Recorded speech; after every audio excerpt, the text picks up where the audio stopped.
Hello everyone, welcome to the channel and CA final revision videos. This is CA Vishal Agarwal in front of you. आज हम पढ़ेंगे supply under GST, जिसमें हम देखेंगे goods क्या होते हैं, सर्विसेज क्या होती है, सप्लाई क्या होता है, शेड्यूल 1, शेड्यूल 2, शेड्यूल 3, बहुत सारे notifications, circulars, composite supply, mix supply और बहुत सारी चीजें। बट आपको घबराने की बिल्कुल जरूरत नहीं है, क्योंकि आपका जीएसटी सिंपल बनाने की जिम्मेदारी मेरी है। तो चलिए बिना किसी टाइम पास के चलते अपने आईपैड की स्क्रीन पर। आज लेंगे सप्लाई अंडर जीएसटी। सबसे पहले हम देखेंगे सप्लाई, बट सप्लाई देखने के लिए हमको देखना पड़ेगा टैक्सेबल इवेंट क्या होता है। टैक्सेबल इवेंट मतलब कोई भी ऐसे ट्रांजैक्शन या फिर ऑकरेंस जिसकी वजह से क्या लगता हो, टैक्स लगता हो। तो जीएसटी में ऐसा टैक्सेबल इवेंट कौन सा है? जीएसटी में से टैक्सेबल इवेंट है सप्लाई। सप्लाई और GST, supply GST follows my brother. तो सप्लाई चाहे गुड्स का हो या फिर सर्विसेज का, जीएसटी लग रही है। बट क्या सिर्फ सप्लाई होने से जीएसटी लग जाएगा? नहीं नहीं भाई, रुको एक मिनट बताता हूँ। सप्लाई के साथ क्या होना चाहिए? कंसीडरेशन। साथ क्या होना चाहिए? In the course of furtherance of business. तो supply for a consideration in the course of furtherance of business, जब तीनों एक साथ आ जाएंगे तो क्या लगेगा? जीएसटी। तो हमने ये चीज समझ ली है। अब समझते हैं गुड्स क्या होते हैं, सर्विस क्या होती है। सबसे पहले देखते हैं गुड्स क्या होते हैं। गुड्स मतलब every kind of movable property. Movable property, हर वो चीज जो मूवेबल है, every kind of movable property includes actionable claims, growing crops, grass, जो भी लैंड से चीज कनेक्टेड है और जिसको हमने देने का वादा किया है बिफोर सप्लाई और under contract of supply. But क्या चीज गुड्स में नहीं आती? Money and securities. तो गुड्स का मतलब क्या होता है? हर वो चीज जो मूवेबल है, plus actionable claim, plus growing crops, plus grass, जो भी चीज लैंड को अटैच है, जिसको हमने देने का वादा किया है बिफोर और अंडर कॉन्ट्रैक्ट ऑफ सप्लाई। पर क्या चीज नहीं आती? Money and securities. तो फिर सर्विसेज क्या होती है? एनीथिंग अदर देन गुड्स, मतलब जो गुड्स नहीं है वो चीज सर्विस है। तो क्या मनी एंड सिक्योरिटीज भी सर्विसेज है? नहीं नहीं नहीं, मनी एंड सिक्योरिटीज ना गुड्स है ना सर्विसेज है। तो मनी एंड सिक्योरिटीज में मतलब जीएसटी नहीं लगेगा, ना गुड्स है ना तो सर्विस है, तो जीएसटी नहीं लगेगा। तो सर्विस में और क्या चीज इंक्लूड होती है? बट सर्विस में इंक्लूड होता है यूज या फिर कन्वर्जन ऑफ मनी, जिसके लिए सेपरेट कंसिडरेशन चार्ज किया हो। और क्या क्या चीजें इंक्लूड होती है? अरेंजिंग और फैसिलिटेटिंग ट्रांजैक्शंस इन सिक्योरिटीज, वो भी चीज सर्विसेज में इंक्लूड होती है। तो सर्विसेज में क्या क्या नहीं आएगा? ना गुड्स आएंगे, ना मनीज आएंगे, ना सिक्योरिटी। तो सर्विसेज के लिए एक निमोनिक बना है, GMCS out, money use in. इसको कैसे याद रखें? आर्टिकल चिप के बाद क्या करते हैं हम? जीएमसीएस। उसके बाद क्या होती है? सी फाइनल की एग्जाम्स, फिर सीए बन जाते हैं, फिर जॉब लग जाती है, फिर पैसा आता है। तो फिर जीएमसीएस आउट मतलब goods, money and securities are out of services, और यूज और या फिर कन्वर्जन ऑफ मनी और fee are in the definition of services.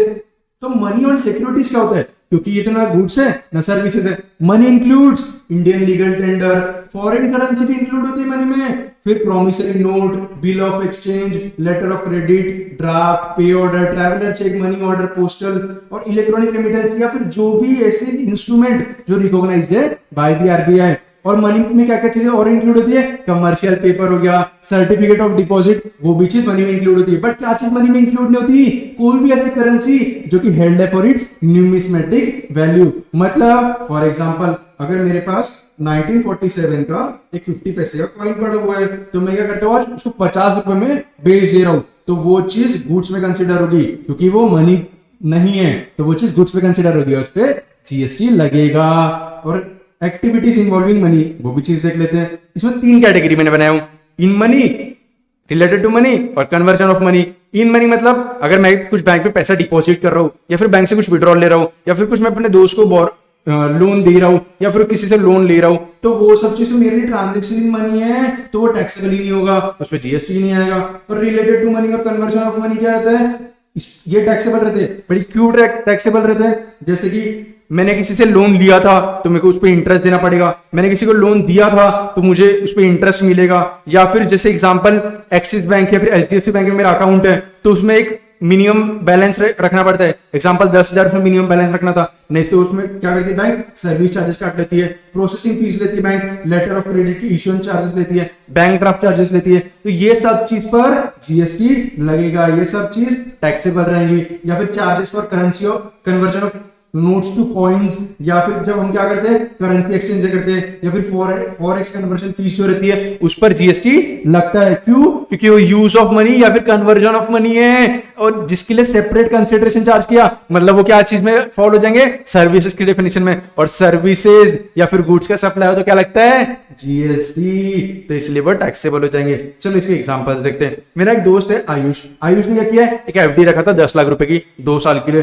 जब मैच्योरिटी पे उसको क्या हुआ, 10,80,000 मिले। तो जो 10 लाख था वो तो उसका मनी था, उसने ही जमा किया था, वो उसको मिल गया। बट 80,000 एडिशनल मनी उसने अर्न किया यूज ऑफ मनी से, तो वो क्या चीज हो जाएगी, वो तो सर्विस हो गया और वो चीज टैक्सेबल हो जाएगी। वो चीज क्या हो जाएगी, टैक्सेबल। और फिर मेरा और एक दोस्त है निखिल, निखिल ने क्या किया था, 50,500 रुपए एक डिमांड ड्राफ्ट के लिए पे किया था। 50,000 रुपए तो एक डिमांड ड्राफ्ट के लिए पे किया था और 500 रुपए उसके चार्जेस थे। तो जो 500 रुपए चार्जेस है वो तो एक सर्विस हो गई और वो टैक्सेबल हो जाएगी। और जो 50,000 रुपए वो तो मनी था और वो टैक्सेबल नहीं होगा इसलिए। और एक चीज, जो स्टैंडिंग ट्रीज रहते हैं वो तो क्या है, इमूवेबल प्रॉपर्टी है, तो वो तो गुड्स की डेफिनेशन में फॉल नहीं हुए। बट जब उसको कट करते हैं, जब उसका टिम्बर निकालते हैं और कमर्शियल प्रॉपर्टी के लिए उसको कट करते हैं, तब वो चीज क्या बन जाती है, गुड्स बन जाती है और वो टैक्सेबल अंडर जीएसटी हो जाती है।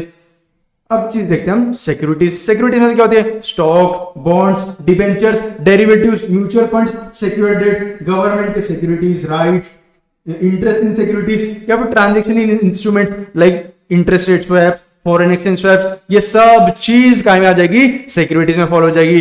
बट सर डेरिवेटिव्स तो सिक्योरिटीज होती है, ठीक है। जो फॉरवर्ड एंड फ्यूचर कॉन्ट्रैक्ट होते हैं वो भी क्या सिक्योरिटीज होते हैं, हाँ भाई हाँ, क्योंकि वो डेरिवेटिव होते हैं और डेरिवेटिव सिक्योरिटी होती है, तो इसीलिए वो भी फॉरवर्ड एंड फ्यूचर कॉन्ट्रैक्ट भी ट्रांजेक्शन इन सिक्योरिटीज माने जाएंगे, इसलिए वो टैक्सेबल नहीं होंगे। बट जो फॉरवर्ड एंड फ्यूचर ट्रांजैक्शंस है, अगर उसके दो कैटेगरी होती है, अगर वो सेटलमेंट बाय डिलीवरी है या फिर वो नेट सेटलमेंट है। अगर वो नेट सेटलमेंट है तो वो ट्रांजैक्शन इन सिक्योरिटीज है और वो टैक्सेबल नहीं होंगे। बट अगर वो सेटलमेंट बाय डिलीवरी है तो वो ट्रीट किए जाएंगे एज ए गुड्स एंड वो टैक्सेबल हो जाएंगे। और जो फॉरवर्ड फ्यूचर ट्रांजेक्शन होते हैं वो तो ट्रांजेक्शन इन सिक्योरिटीज है तो वो टैक्सेबल नहीं है। बट जो उसके ऊपर ब्रोकरेज पे किया वो तो क्या रहेगा, वो सप्लाई ऑफ सर्विस रहेगा और वो चीज टैक्सेबल अंडर जीएसटी हो जाएगी। अब हमने देखा था goods include actionable claim. But actionable claim क्या होता है, तुमको किसी से पैसा लेना है, अब पैसा लेना है भाई, अब तो तुम्हारे मन में लड्डू फूट रहे, किसे पैसा लेना है। एग्जांपल, तुमने किसी को नहीं किया, घर रेंट पे दिया,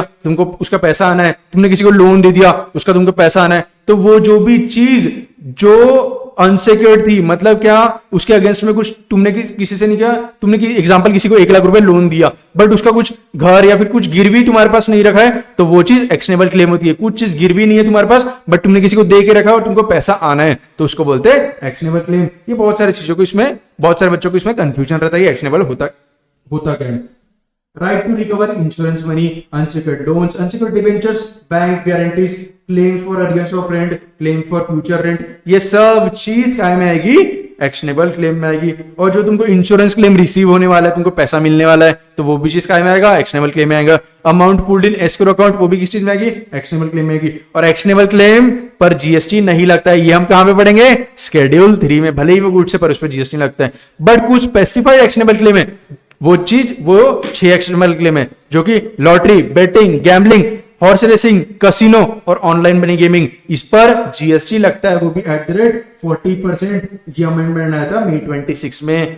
हमने देखा था सप्लाई ऑफ गुड्स और सर्विसेज और both for consideration in the course और फर्दरेंस ऑफ बिजनेस रहेगा तो जीएसटी लगेगा। हमने गुड्स देख लिया, सर्विसेज देख लिया। अब देखते हैं कंसिडरेशन क्या होता है। Consideration means any payment made or to be made whether in money or otherwise, या फिर कोई भी एक्ट और फॉरबियरेंस की मॉनेटरी वैल्यू, जो कि पे कौन करता है, रेसिपिएंट या फिर कोई भी दूसरा पर्सन, क्या के लिए, फॉर सप्लाई ऑफ गुड्स और सर्विसेज और बोथ। पर क्या चीज कंसिडरेशन में नहीं आएगी, सब्सिडी, जो कौन देता है, गवर्नमेंट, चाहे वो सेंट्रल गवर्नमेंट दे या फिर स्टेट गवर्नमेंट दे। मुझे ना एक फोन बहुत पसंद आया था, आईफोन 18, वो अभी लॉन्च होने वाला था, इसलिए मैंने किया 20,000 रुपए पहले से डिपॉजिट दे दिया यूनिकॉर्न वाले को। उसको बोला जब भी फोन आएगा ना सबसे पहले मुझे दे देना। तो 20,000 जो डिपॉजिट का अमाउंट है वो कंसिडरेशन कब माना जाएगा, जब वो सप्लायर अप्लाई करता है वो 20,000 का as a consideration for the set supply, that is iPhone 18।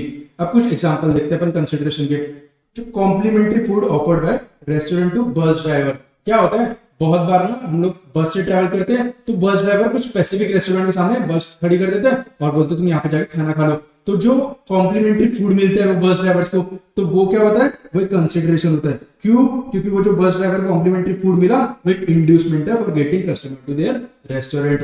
अब क्या होता है, एक एग्जांपल दूसरा लेते हैं। इसमें क्या होता है कि सौरभ जोशी जो कंटेंट क्रिएटर है उसको सैमसंग वाले ना एक फोन दे देते free of cost S26 ultra for brand promotion, sales promotion के लिए। तो क्या वो चीज कंसिडरेशन मानी जाएगी? नहीं, वो FOC सप्लाईज जो रहता है वो कंसिडरेशन का पार्ट नहीं होगा, वैसे गिफ्ट माना जाएगा। थर्ड एग्जांपल हम देखते हैं, हमारे सल्लू भाई, सलमान भाई क्या है, फेमस एक्टर है और वो पेंटर भी है, बहुत सारी पेंटिंग करते रहते हैं लाइक मजनू भाई। तो वो क्या करते हैं, पेंटिंग करते हैं और उसको बेच देते हैं, और जितना भी पैसा आता है तो वो चैरिटी वाले हैं अपने सलमान भाई, तो क्या करते हैं वो चैरिटी फंड में डाल देते हैं। कहाँ पे? काइंड ह्यूमन बोल के चैरिटेबल ऑर्गेनाइजेशन है, वो वहां पे पैसा डाल देते। तो जितना भी सेल ऑफ पेंटिंग से पैसा आया वो कंसिडरेशन में क्वालिफाई होगा, क्योंकि वो उनके कोर्स और फर्दरेंस में उन्होंने एक्टिविटी की थी पेंटिंग की। ऐसा नहीं है कि ये डोनेशन है इसलिए नहीं किया, ये इसका नेचर चेंज हो जाएगा, कंसिडरेशन में फॉल नहीं होगा। नहीं, ये कंसिडरेशन में ही फॉल होगा। वो देखते हैं उसके ऊपर GST लगेगा या नहीं लगेगा आगे। नेक्स्ट एग्जांपल, वाईफाई का एक एग्जांपल लेते हैं। वाईफाई वाले क्या करते हैं, एग्जांपल राउटर आपने लगाया तो राउटर लगाने के 500 1500 कुछ भी चार्जेस लेते हैं और वो रिफंडेबल रहता है। अगर वो राउटर तुमको वापस देना वो चीज रिफंडेबल रहती है। सेकंड एग्जांपल, अगर एयरटेल वाले जब राउटर लगाते हैं तो वो राउटर का कुछ एडिशनल फीस चार्ज नहीं करते, बट वो 3 महीने का पहले पैसा ले लेते और वो बोलते तुम 3 महीने का एडवांस दे दो और तुम्हारा 3 महीने वाईफाई कनेक्शन चलते रहेगा।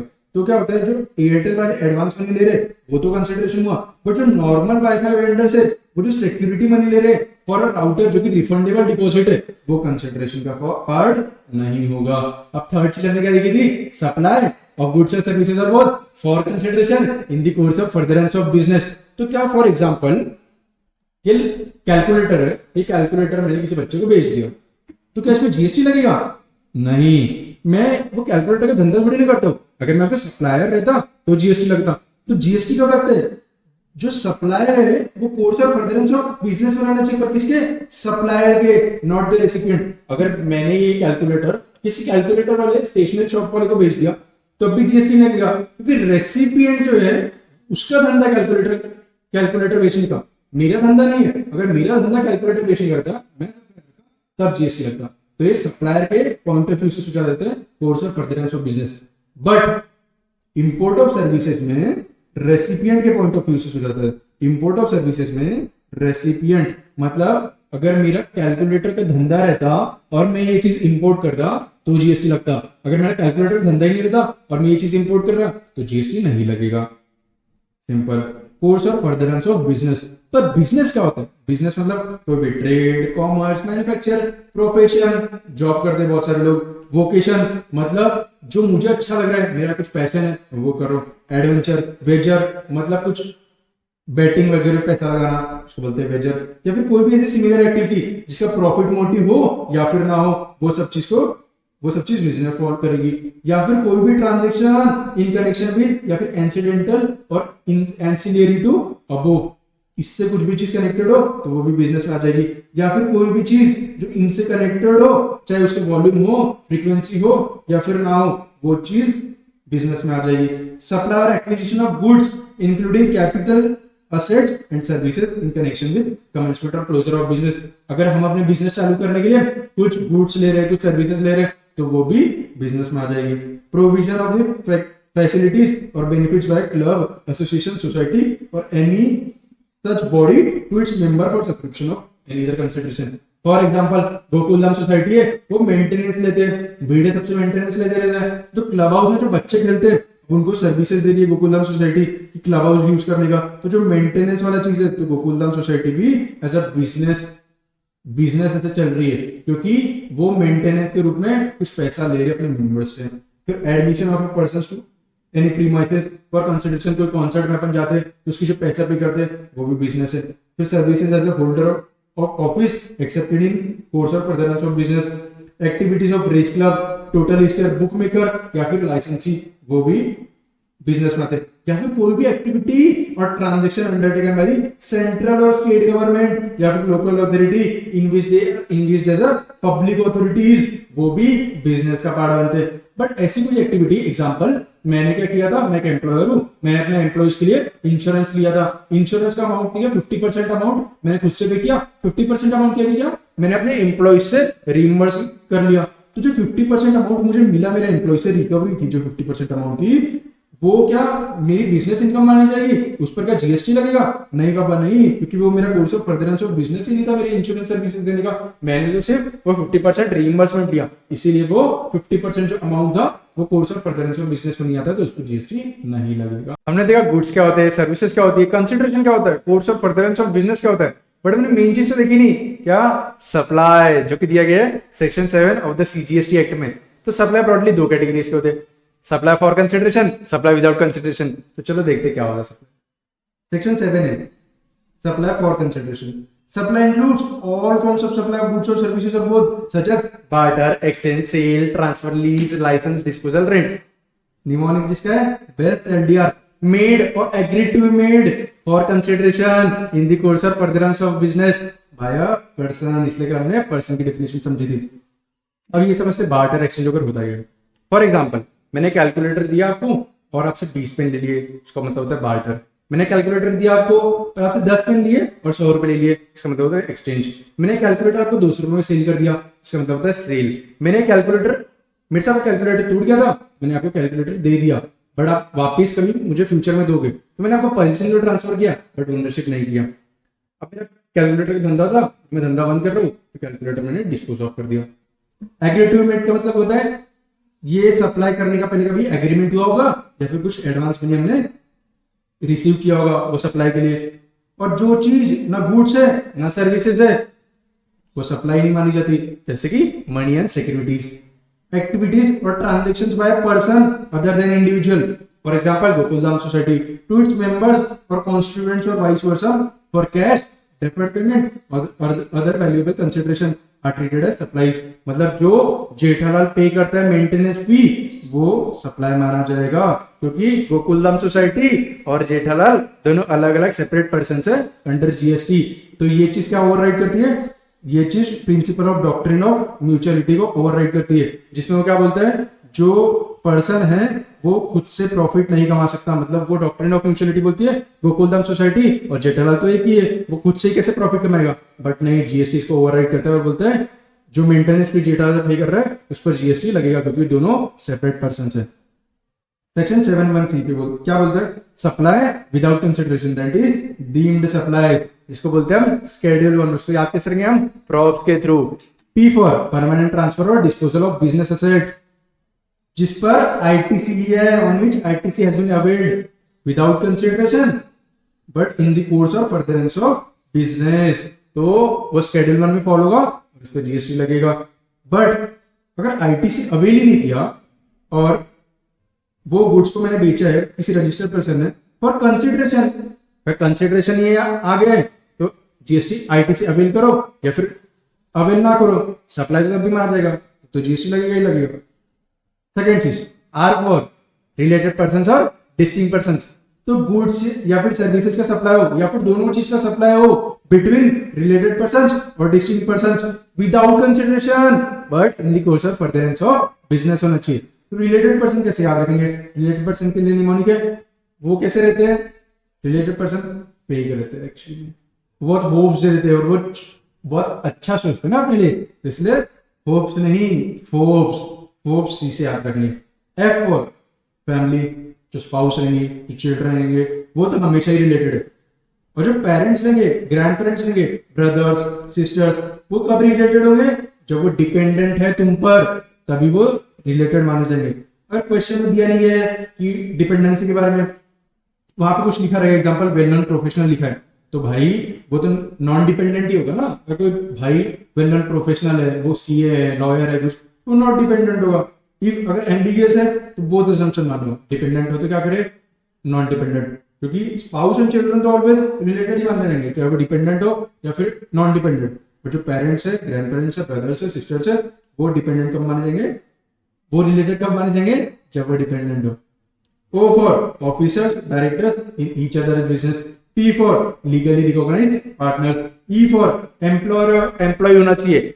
ये चीज हम नेक्स्ट शेड्यूल 3 में भी पढ़ेंगे, वो देखते हैं आगे। S for sole agent, sole distributor, sole concessionaire. C for एक जन, for example one of them controls the other. A क्या करता है, बी को कंट्रोल करता है, तो वो दोनों रिलेटेड हो जाएंगे. अब दूसरा चीज, a third person controls two other person, तो ये दोनों रिलेटेड हो जाएंगे. समझा? पहले केस में क्या था, ए बी को कंट्रोल करता है तो ए और बी रिलेटेड, ए बी को भी कंट्रोल करता है, ए सी को भी कंट्रोल करता है, तो बी और सी रिलेटेड हो जाएंगे. अब ए क्या करता है, ए ये दोनों में minimum to minimum 25% voting shares held करता है.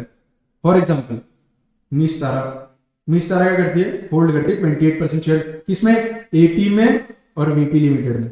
तो एपी लिमिटेड और वीपी लिमिटेड रिलेटेड पर्सन हो जाएंगे.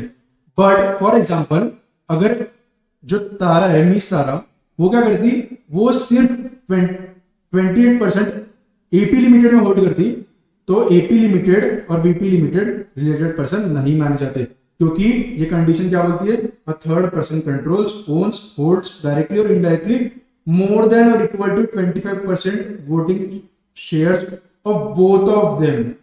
दोनों में कम से कम 25% शेयर होल्ड करना चाहिए. ऐसा नहीं एक में होल्ड कर रहा है तो दोनों रिलेटेड हो जाएंगे. दोनों में जब होल्ड करेंगे 25% या उससे ज्यादा शेयर, तो दोनों रिलेटेड पर्सन माने जाएंगे. अब रिलेटेड पर्सन तो हमने देख लिया. डिस्टिंक्ट पर्सन क्या होता है, वो दिया गया सेक्शन 25 में. इसके लिए सबसे मेन चीज आपको क्या याद रखनी पड़ेगी, डिस्टिंक्ट पर्सन के लिए सबसे पहली चीज होती है इनका सेम पैन होना चाहिए. अगर सेम पैन हुआ तो जीएसटी क्या होता है, जीएसटी स्टेट वाइज रजिस्ट्रेशन होता है ना. वो चीज आप पहले समझो.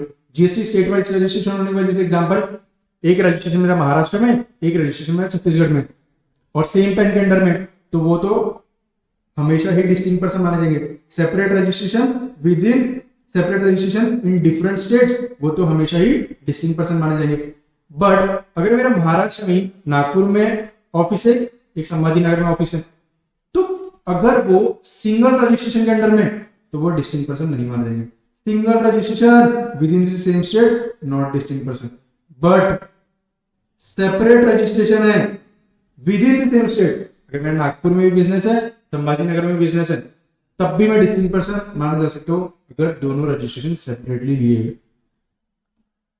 एसईजेड मतलब स्पेशल इकोनॉमिक जोन के जो यूनिट रहते हैं, चाहे उनका सेपरेट रजिस्ट्रेशन हो ना हो, विद इन स्टेट भी रहे वो, तभी भी वो हमेशा ही डिस्टिंक्ट पर्सन माने जाएंगे. अगर मेरा नागपुर में एक ऑफिस है और डिस्टिंक्ट और एसईजेड यूनिट एक पुणे में है, तब भी दोनों डिस्टिंक्ट पर्सन माने जाएंगे, चाहे उनका सिंगल रजिस्ट्रेशन में क्यों ना कवर हो.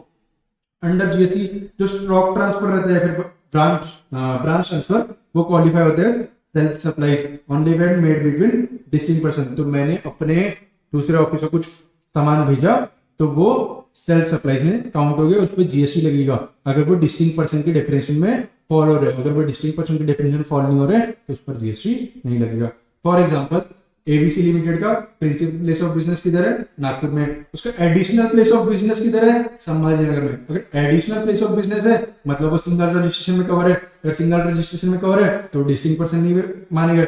और अगर कुछ ट्रांसफर होता है गुड्स का फ्रॉम नागपुर टू संभाजी नगर, तो वो जीएसटी में फॉल नहीं होगा. बट दूसरा केस, अगर ABC limited has obtain separate GST registration for Nagpur and Sambhaji Nagar branch, तो मल्टीपल रजिस्ट्रेशन है with in the same state, तो वो डिस्टिंक्ट पर्सन माने जाएंगे. और ये जो ट्रांसफर हो रहा है, stock transfer from Nagpur branch to Sambhaji Nagar branch, is treated as supply and GST is payable even though there is no consideration. अब इस्टेब्लिशमेंट क्या होता है डिस्टिंक्ट पर्सन का, मैंने क्या बोला था, अगर एक ब्रांच मेरी महाराष्ट्र में, दूसरी ब्रांच मेरी छत्तीसगढ़ में, तो दोनों डिस्टिंक्ट पर्सन माने जाएंगे, है ना, कि दोनों का सेपरेट रजिस्ट्रेशन. बट यहाँ पे मेरा रजिस्ट्रेशन है, यहाँ पे मैं क्या करता हूँ, यहाँ पे मैं, हमका पे नहीं है दारू बेचता हूँ, alcoholic liquor for human consumption, तो यहाँ पे वो नॉन जीएसटी सप्लाई हो गया, तो यहाँ पे उसको जीएसटी रजिस्ट्रेशन लेने की जरूरत नहीं पड़ी. यहाँ पे वो नॉट रजिस्टर्ड है, यहाँ पे रजिस्टर्ड है, तो डिस्टिंक्ट पर्सन नहीं माने जाने चाहिए ना.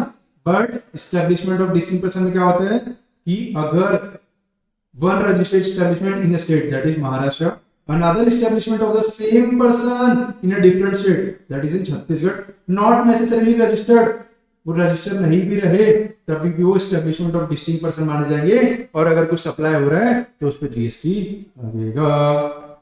फॉर एग्जांपल रोहित है, उसका एक रेस्टोरेंट है पुणे महाराष्ट्र में और एक लिकर शॉप है गुड़गांव में। सो अगर कुछ सप्लाई हो रहा है from Maharashtra restaurant to Gurgaon shop in the course of furtherance of business even without consideration, वो क्वालिफाई होगा एज अ सप्लाई, क्योंकि वो एस्टेब्लिशमेंट ऑफ डिस्टिंक्ट पर्सन है। क्योंकि एक ब्रांच तो रजिस्टर्ड है महाराष्ट्र वाली और जो दूसरी ब्रांच है गुड़गांव वाली वो नॉट रजिस्टर्ड है, क्योंकि वो alcoholic liquor for human consumption वहां पे बेच रहा है, पर तभी भी वो कंसिडर होंगे as a supply. Establishment of same entity, अगर एक एंटिटी मेरी इंडिया में एक एंटिटी फॉरेन में, तो वो भी establishment of distinct person classify होंगे, चाहे वो फॉरेन वाली एस्टेब्लिशमेंट मैं चला रहा हूँ या फिर कोई मेरा एजेंट चला रहा हो। अब हमने देखा था रिलेटेड पर्सन में कौन आते हैं, एम्प्लॉयर और एम्प्लॉय। तो क्या एम्प्लॉयर और एम्प्लॉय के बीच में जो ट्रांजेक्शन होता है वो भी सप्लाई में क्लासिफाई हो जाएगा और उसमें भी जीएसटी लगेगा क्या? नहीं, एम्प्लॉयर और एम्प्लॉय के बीच में जो ट्रांजेक्शन होता है in relation to the employment वो outside the scope of GST है। ये शेड्यूल 3 में हम आगे पढ़ेंगे। बट जो गिफ्ट है बाय एम्प्लॉयर टू एम्प्लॉय और जिसकी वैल्यू एक्सीड कर रही है 50,000 को, वो सप्लाई माना जाएगा और उस पर जीएसटी लगेगा, बट 50,000 को एक्सीड करनी चाहिए। फॉर एग्जाम्पल, अगर कोई एम्प्लॉयर ने एक एम्प्लॉय को, एग्जाम्पल मुकेश अंबानी ने उसके एम्प्लॉय को गिफ्ट दिया अमाउंटिंग टू 52,000, तो जीएसटी किस पे लगेगा? 52,000 पे या फिर 2,000 जो डिफरेंशियल अमाउंट है 2,000 उस पे, टोटल 52,000 पर जीएसटी लगेगा, नॉट द डिफरेंशियल पोर्शन। अगर गिफ्ट 50,000 है इन फाइनेंशियल अप टू 50,000, अगर कोई भी गिफ्ट रहा, अगर कोई एम्प्लॉयर एम्प्लॉय को गिफ्ट दे रहा है इन फाइनेंशियल ईयर, तो वो सप्लाई ऑफ गुड्स या फिर सप्लाई ऑफ सर्विस नहीं क्लासिफाई होगा और उस पर जीएसटी नहीं लगेगा। बट अगर मुकेश अंबानी क्या करता है, एक फोन जो उसका बिजनेस एसेट था जिस पर उसने आईटीसी लिया है और उसको डिस्पोज ऑफ कर दिया और उसका अमाउंट अप टू 50,000 भी रहेगा, तो वो क्लासिफाई होगा एज ए सप्लाई, तो जीएसटी तब अप्लाई होगा उस पर, क्योंकि वो प्रॉप्स में पी में फॉल हो गया वो। ठीक है, अब क्या चीज, परक्विजिट्स, एम्प्लॉय को एम्प्लॉयर परक्विजिट्स देता है as a part of the employment, तो वो क्लासिफाई नहीं होगा एज सप्लाई और उस पर जीएसटी नहीं लगेगा। For example club membership fee, free housing, official vehicle, tea coffee, office laptop और मोबाइल, कैंटीन फैसिलिटी एक्सेट्रा, जो भी परक्विजिट्स मिलते हैं उस पर जीएसटी नहीं लगेगा। प्रॉप्स में से दो चीज देख लिया, P for permanent transfer or disposal of business asset on which ITC has been taken, R for supply between related persons and distinct persons। अब थर्ड चीज देखते हैं, P प्रिंसिपल एंड एजेंट के बीच के transactions even made without consideration provided it is made in the course of furtherance of business, तो वो उस पर जीएसटी लग जाएगा अंडर शेड्यूल 1। बट प्रिंसिपल कौन होता है और एजेंट कौन होता है? प्रिंसिपल मतलब एनी पर्सन जिसके बिहाफ पर एजेंट काम करता है। क्या करता है? वो सप्लाई करता है या फिर रिसीव करता है, किसकी? गुड्स या फिर सर्विसेज और बोथ। पर एजेंट कौन होता है? एजेंट मतलब person including factor, broker, commission agent, आरथिया, डेल क्रेडिट एजेंट, ऑक्शनियर और एनी अदर मर्केंटाइल एजेंट, कुछ भी नाम से बुला लो इसको, जो क्या करता है? बिजनेस कैरी करता है। किसके बिहाफ पर? प्रिंसिपल के बिहाफ पर। कहेगा सप्लाई करता है या फिर रिसीव करता है गुड्स, सर्विसेज और बोथ। किसके बिहाफ पर? किसी दूसरे पर्सन, दैट इज प्रिंसिपल के बिहाफ पर। ये कुछ चीज प्रिंसिपल के बिहाफ पर ले रहा है या फिर दे रहा है, तो वो चीज शेड्यूल 1 में कवर होगी, चाहे वो विदाउट कंसिडरेशन भी हो। और एजेंट के पास क्या होना चाहिए? पर ऑथोरिटी होना चाहिए to transfer the title of the goods. और ये जो प्रोविजन है ये सिर्फ गुड्स को अप्लाई होता है, मतलब एजेंट्स कुछ गुड सप्लाई कर रहे हैं ऑन बिहाफ या फिर रिसीट ले रहे हैं गुड्स की ऑन बिहाफ ऑफ प्रिंसिपल, तो वो शेड्यूल 1 में फॉलो जाएगा और उस पर जीएसटी लगेगा। अब क्या होता है, बट वो एजेंट प्रिंसिपल के बिहाफ पे गुड्स ले रहा है या फिर दे रहा है या फिर सर्विसेज में फॉल नहीं होती है ये वाले प्रोविजन में, तो पर उसने क्या करना चाहिए? इनवॉइस जो रहता है वो खुद के नाम पे इशू करना चाहिए वो एजेंट ने। अगर इनवॉइस प्रिंसिपल के नाम पे इशू किया तो वो शेड्यूल 1 में फॉल नहीं होता। अगर इनवॉइस खुद के नाम पे इशू किया तो वो शेड्यूल 1 में फॉल हो जाएगा। अब देखते हैं टर्नओवर का ट्रीटमेंट। अगर इनवॉइस एजेंट ने खुद के नाम पे इशू किया, भले सप्लाई प्रिंसिपल के बिहाफ पे किया होगा या फिर रिसीट प्रिंसिपल के बिहाफ पे, बट इनवॉइस खुद के नाम पे इशू किया तो जो टर्नओवर था वो सप्लायर मतलब जो प्रिंसिपल है और एजेंट दोनों के इसमें वो टर्नओवर इंक्लूड होगा। तो जो कमीशन का अमाउंट है वो तो सिर्फ एजेंट के इसमें इंक्लूड होगा। बट अगर एजेंट ने क्या किया, सप्लाई प्रिंसिपल के बिहाफ पे किया, बट इनवॉइस भी अगर प्रिंसिपल के नाम पे इशू किया तो जो सप्लाई हुआ था उसका जो टर्नओवर है वो सिर्फ प्रिंसिपल के अकाउंट में जाएगा। एजेंट के इसमें टर्नओवर वो इंक्लूड नहीं होगा। एजेंट के इसमें सिर्फ कमीशन अमाउंट जो रहेगी तब सिर्फ वो इंक्लूड होगी एजेंट के टर्नओवर में। कब? जब वो प्रिंसिपल के नाम पे इनवॉइस इशू करते हैं। एग्जांपल देते हैं, ए ने क्या किया, बी को अपॉइंट किया कुछ गुड्स लेने के मार्केट से। बी ने क्या किया, सी एक सप्लायर था उसको ढूंढा और बोला कि ए के बिहाफ पे गुड्स दे दे और ए के नाम पे ही इनवॉइस इशू कर। तो यहाँ पर जो बी है वो एजेंट नहीं कहलाया जाएगा under para 3 of schedule 1 of the CGST act. दूसरा एग्जांपल देखते हैं, मैसेज बीएसबीसी अपॉइंट कौन करता है, अपॉइंट किसको करता है, समय को as an auctioneer to conduct an auction of old machinery. एक ओल्ड मशीनरी बेचने के लिए उसको ऑक्शनियर अपॉइंट करता है समय को, और जिसने भी हाईएस्ट बीड किया होगा उसको ये मशीन बेच देना, ऐसा बोल देते उसको। इनवॉइस कौन इशू करता है, पर बीएसबीसी इनवॉइस इशू करता है, खुद के नाम पे इशू करता है इनवॉइस। तो यहाँ पे समय जो रहता है वो एजेंट नहीं कहलाया जाएगा बीएसबीसी का अंडर पैरा 3 ऑफ शेड्यूल 1, क्योंकि वो जो समय है वो सिर्फ क्या कर रहा है, ऑक्शनियरिंग सर्विस प्रोवाइड कर रहा है, और एजेंट समन एक्ट कर ही नहीं रहा है for the supply of goods, वो सर्विसेज प्रोवाइड कर रहा है। और यहाँ पे कौन से एजेंट फॉलो करते हैं, पैरा 3 ऑफ शेड्यूल 1 में यहाँ पे वो एजेंट फॉलो करते हैं जो सप्लाई ऑफ गुड्स कर ऑन बिहाफ ऑफ प्रिंसिपल, पर वो खुद के नाम पे इनवॉइस इशू करते हैं, वो एजेंट फॉलो करते हैं। तो समय यहाँ पे एजेंट के तरह नहीं ट्रीट होगा। थर्ड एग्जांपल, वरुण एक आर्टिस्ट है, वो अपॉइंट करता है धीरज को as an auctioneer to auction his painting.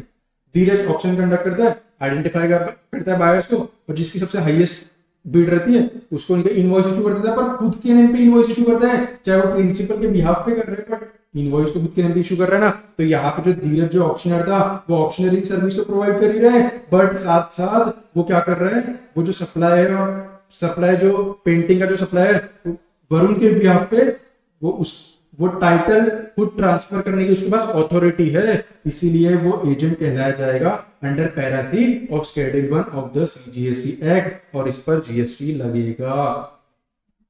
अब हमने ऊपर पढ़ा था एजेंट में डेल क्रेडिट एजेंट भी आता है। ये कौन होते हैं, ये कोई अलग होते हैं क्या? हाँ, ये थोड़े से अलग एजेंट होते हैं। ये क्या करते हैं, फॉर एग्जाम्पल भाई बहुत सारे कंटेंट क्रिएटर है, तो वो क्या करते हैं, उनको आईफोन लेना रहता है, तो वो आईफोन ले लेते ईएमआई पे। तो ये जो डेल क्रेडिट एजेंट है, फॉर एग्जाम्पल यहाँ पे हो गया हमारा कोई बैंक हो गया, कोई स्मॉल एयू फाइनेंस बैंक हो गया, उसने क्या किया, वो as a del credit agent आया और उसने बोला यूनिकॉर्न को तुम इसको अभी आईफोन दे दो और मैं जो भी रहेगा इसका अमाउंट पे करते रहूंगा। तो इसमें डीसीए क्या करता है, वो नॉर्मल एजेंट समान ही काम करता है, बट डीसीए में एक एडिशनल चीज रहती है, वो क्या करता है, वो गारंटी करता है पेमेंट टू दी सप्लायर, कि अगर उसने पेमेंट नहीं किया रेसिपिएंट ने तो मैं तेरे को पेमेंट कर दूंगा। तो क्या करता है, डीसीए पहले खुद पेमेंट करता है, for example small AU finance bank पहले खुद यूनिकॉर्न को पेमेंट करेगा, फिर वो बाद में रिकवर कर लेगा वो कंटेंट क्रिएटर से विद इंटरेस्ट।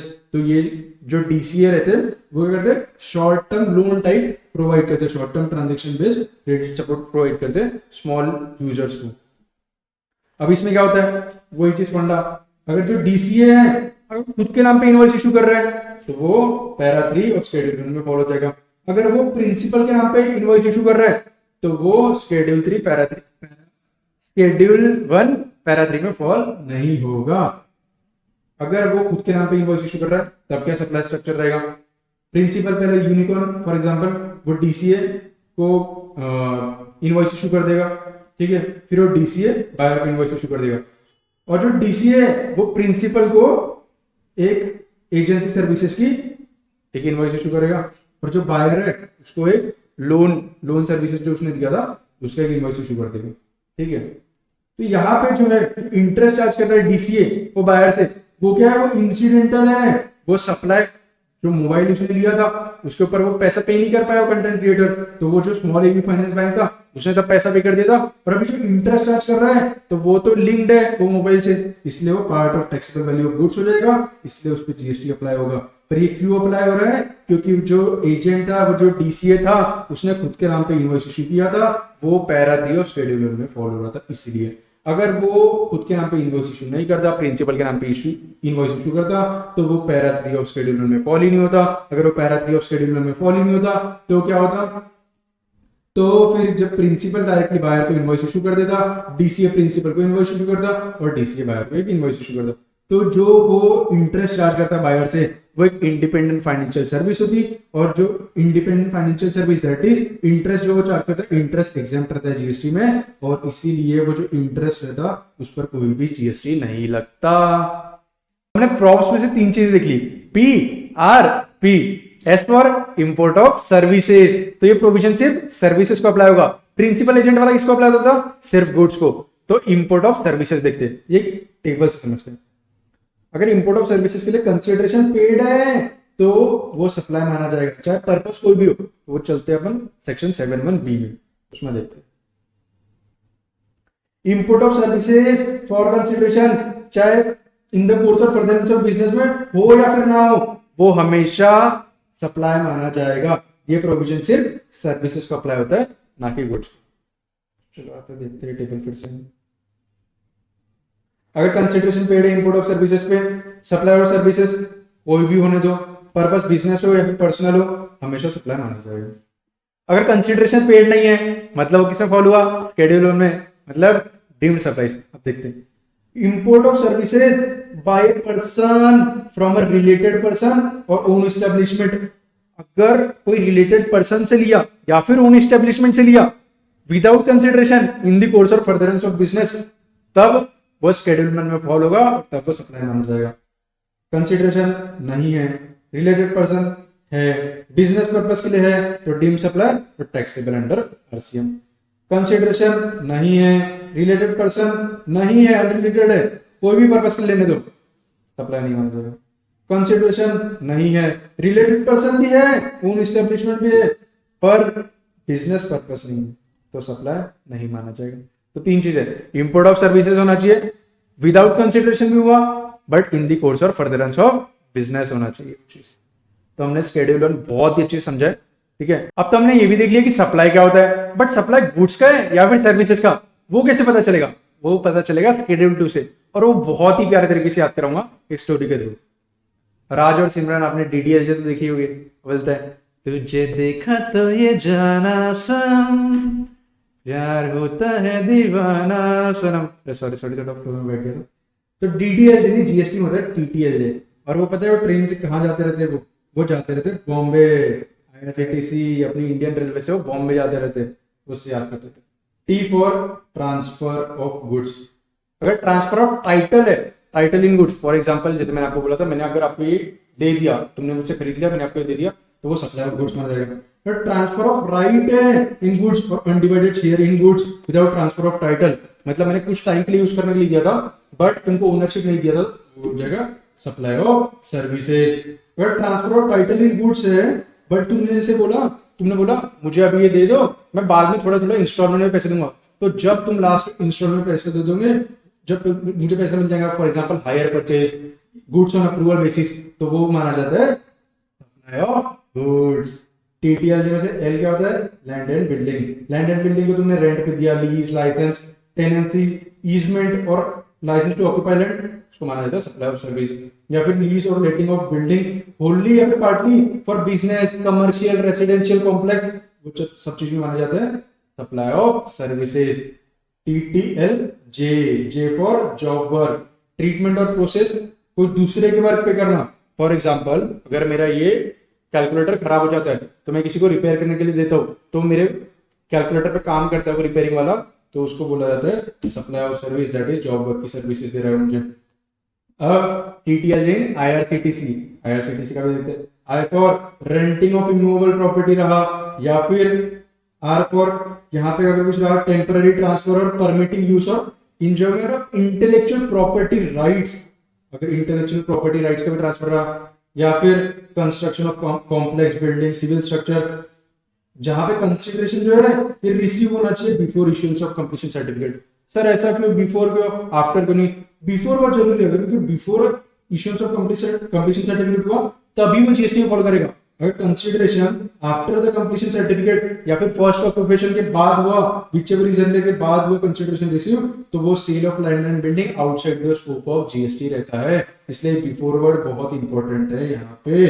या फिर development, design, program, customisation, adoption, enhancement और इंप्लीमेंटेशन ऑफ आईटी सॉफ्टवेयर भी यहाँ पे फॉलो होगा। Agreement to an obligation, to refrain from an act और टू टॉलरेट एन एक्ट और टू डू एन एक्ट, ये सब चीज को माना गया है supply of services. Supply of services ने चीज फॉलो की। TTL in IRCTC, C for composite supply. Composite supply में कौन कौन सी चीज आते हैं? वर्क्स कॉन्ट्रैक्ट सर्विसेज और रेस्टोरेंट सर्विसेज हमेशा कंपोजिट सप्लाई में आएंगे और इसको हमेशा सप्लाई ऑफ सर्विसेज माना गया है।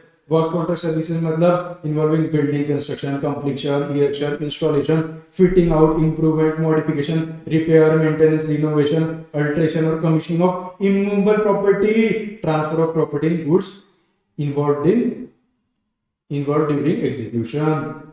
या फिर रेस्टोरेंट सर्विसेज, तुमने कुछ भी रेस्टोरेंट सर्विसेज दी है, कोई कहाँ पे जाके नहीं कि तुमने किसी को फूड दे रहे हो फॉर एग्जांपल थ्रू जोमेटो वगैरह, तो सब यहाँ पे आ जाएंगे। Other than alcoholic liquor for human consumption, क्योंकि इस पर तो जीएसटी नहीं लगता, हमका पीनी है जीएसटी नहीं लगेगा, दारू पे जीएसटी नहीं लगता है। For cash, for deferred payment और अदर वैल्यूएबल कंसिडरेशन, तो ये सब चीज सप्लाई ऑफ सर्विस में आ जाएगा।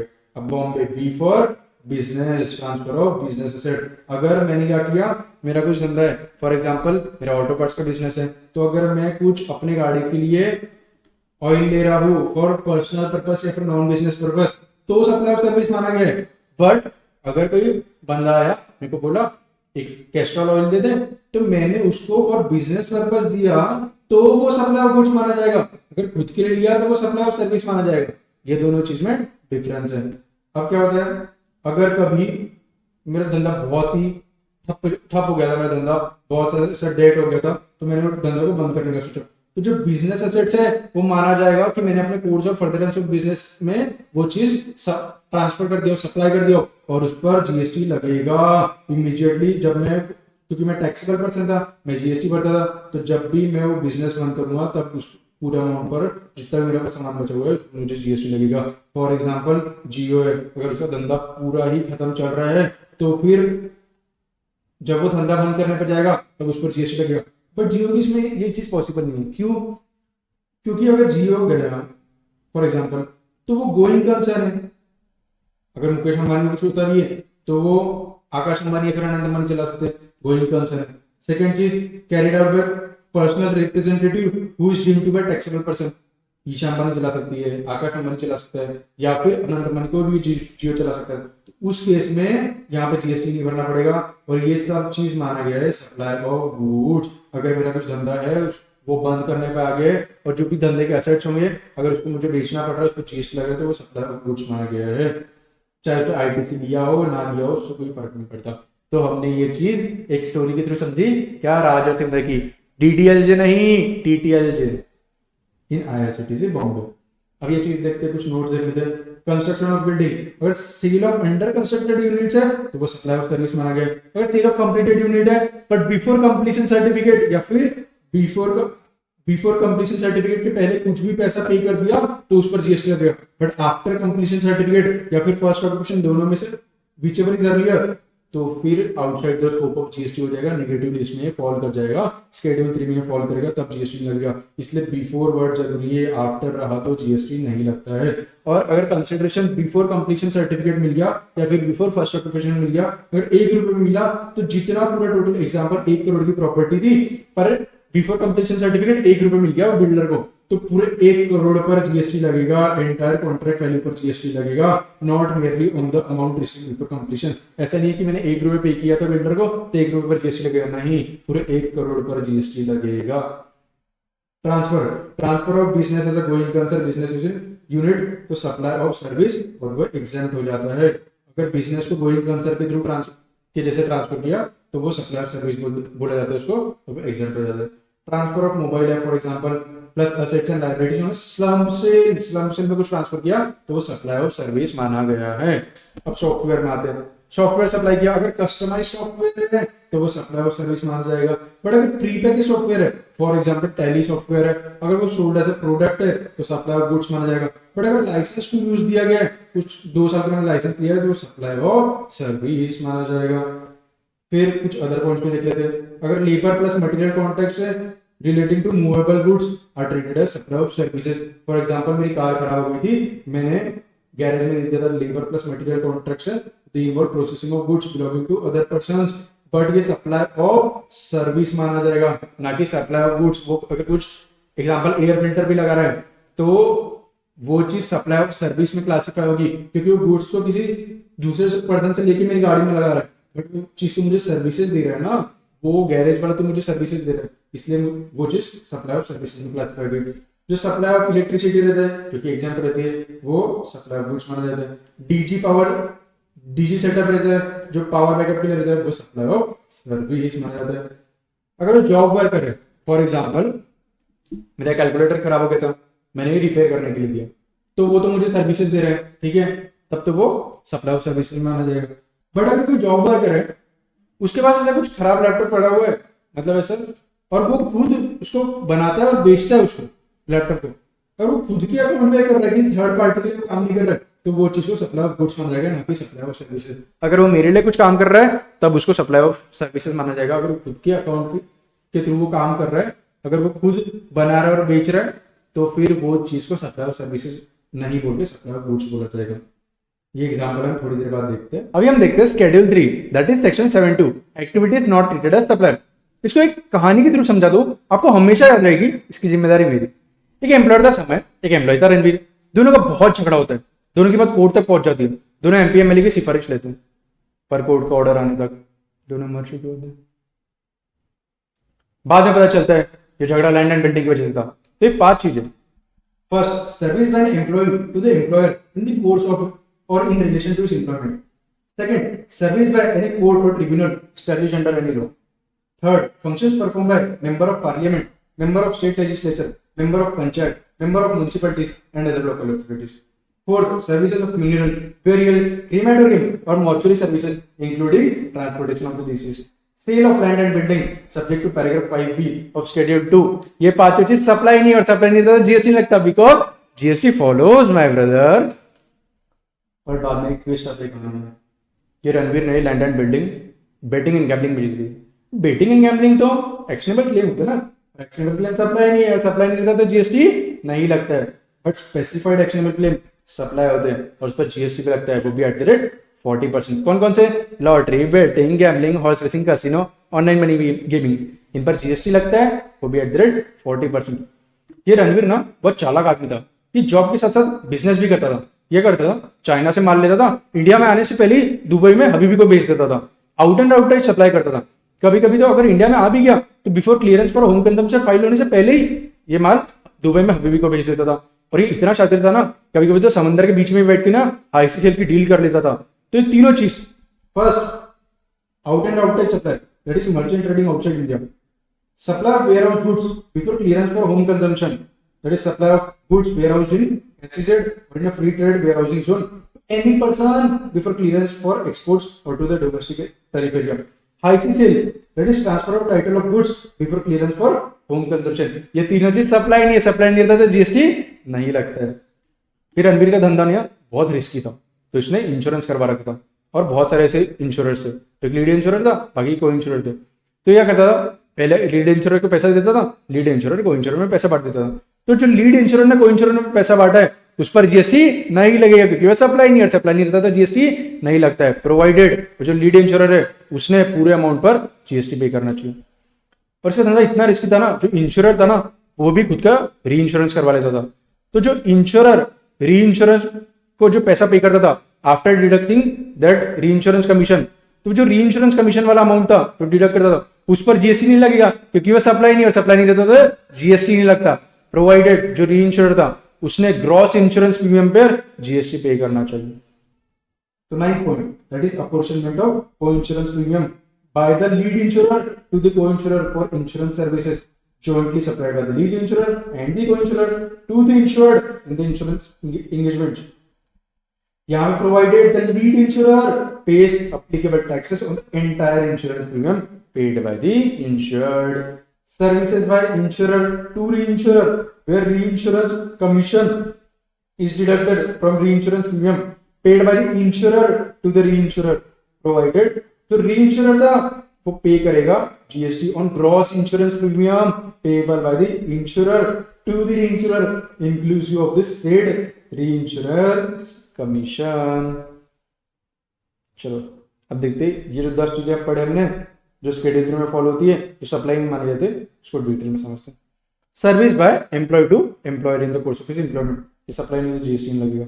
एग्जांपल, सैलरी पे किया एम्प्लॉय को, अमाउंट रिसीव और प्रीमैच्योर टर्मिनेशन, या फिर वेजेस पे किए कैजुअल वर्कर्स को, या फिर जो डायरेक्टर को सैलरी दी और जिसका TDS section 192 of the income tax act 1961 के हिसाब से डिडक्ट हुआ, तब भी जीएसटी नहीं लगेगा, क्योंकि वो सप्लाई नहीं माना जाता, क्योंकि ये जो डायरेक्टर रहेगा उसको एक एम्प्लॉय की तरह ट्रीट किया जाता है।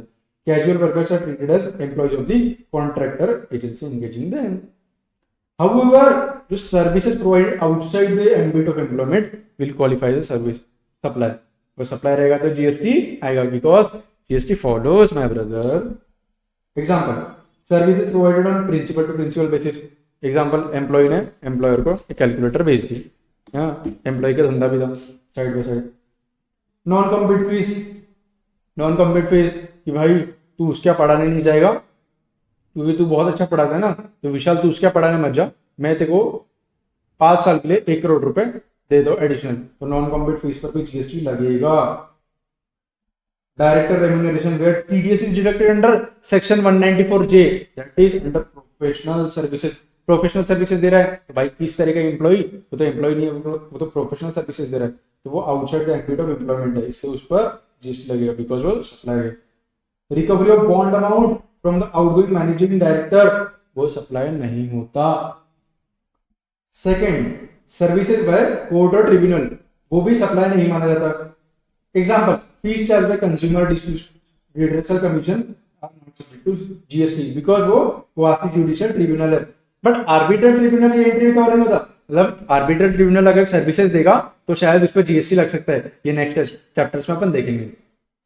Third, constitutional government functions not treated as supply, जो एमपीएमएलए सर्विसेज देते हैं, जो वो फंक्शंस परफॉर्म करते हैं, उस पर जीएसटी नहीं लगेगा। और इसमें कौन कौन और कवर हो जाते हैं? Duties performed by constitutional authority such as president, अगर कुछ सर्विसेज दे रहा है, vice president, prime minister, chief justice या फिर स्पीकर ऑफ लोकसभा, ये कुछ सर्विसेज दे रहे हैं तो उस पर जीएसटी नहीं लगेगा। And duties perform by any person such as chairperson, member और director in any body established by the CGSG, मतलब सेंट्रल गवर्नमेंट, स्टेट गवर्नमेंट और लोकल अथॉरिटी के द्वारा कुछ बॉडी स्टैब्लिश हुई है। अगर ये पर्सन चेयरपर्सन अगर कुछ सर्विसेज दे रहे हो बॉडी को, who is not deemed as employee, और वो एम्प्लॉय नहीं है before the commencement of this clause, तो तब भी जीएसटी नहीं लगेगा, क्यों? सप्लाई नहीं, और सप्लाई नहीं देता तो जीएसटी नहीं लगता, because GST follows my brother. Services of funeral, burial, crematorium और mortuary services including transportation of deceased, supply नहीं है तो उस पर जीएसटी नहीं लगता। बट अगर कुछ फ्रेट पे किया, अगर ये कुछ कोई मर गया, उसके लिए कुछ ले जाने के लिए कुछ फ्रेट पे किया, to an unregistered GST GTA, to an unregistered good transport agency in relation to such activities, तो रेसिपिएंट जो रहता है उसको रिवर्स चार्ज मैकेनिज्म में आरसीएम के अंडर में टैक्स पे करना होता है। ये अपन नेक्स्ट चैप्टर में अच्छे से समझेंगे।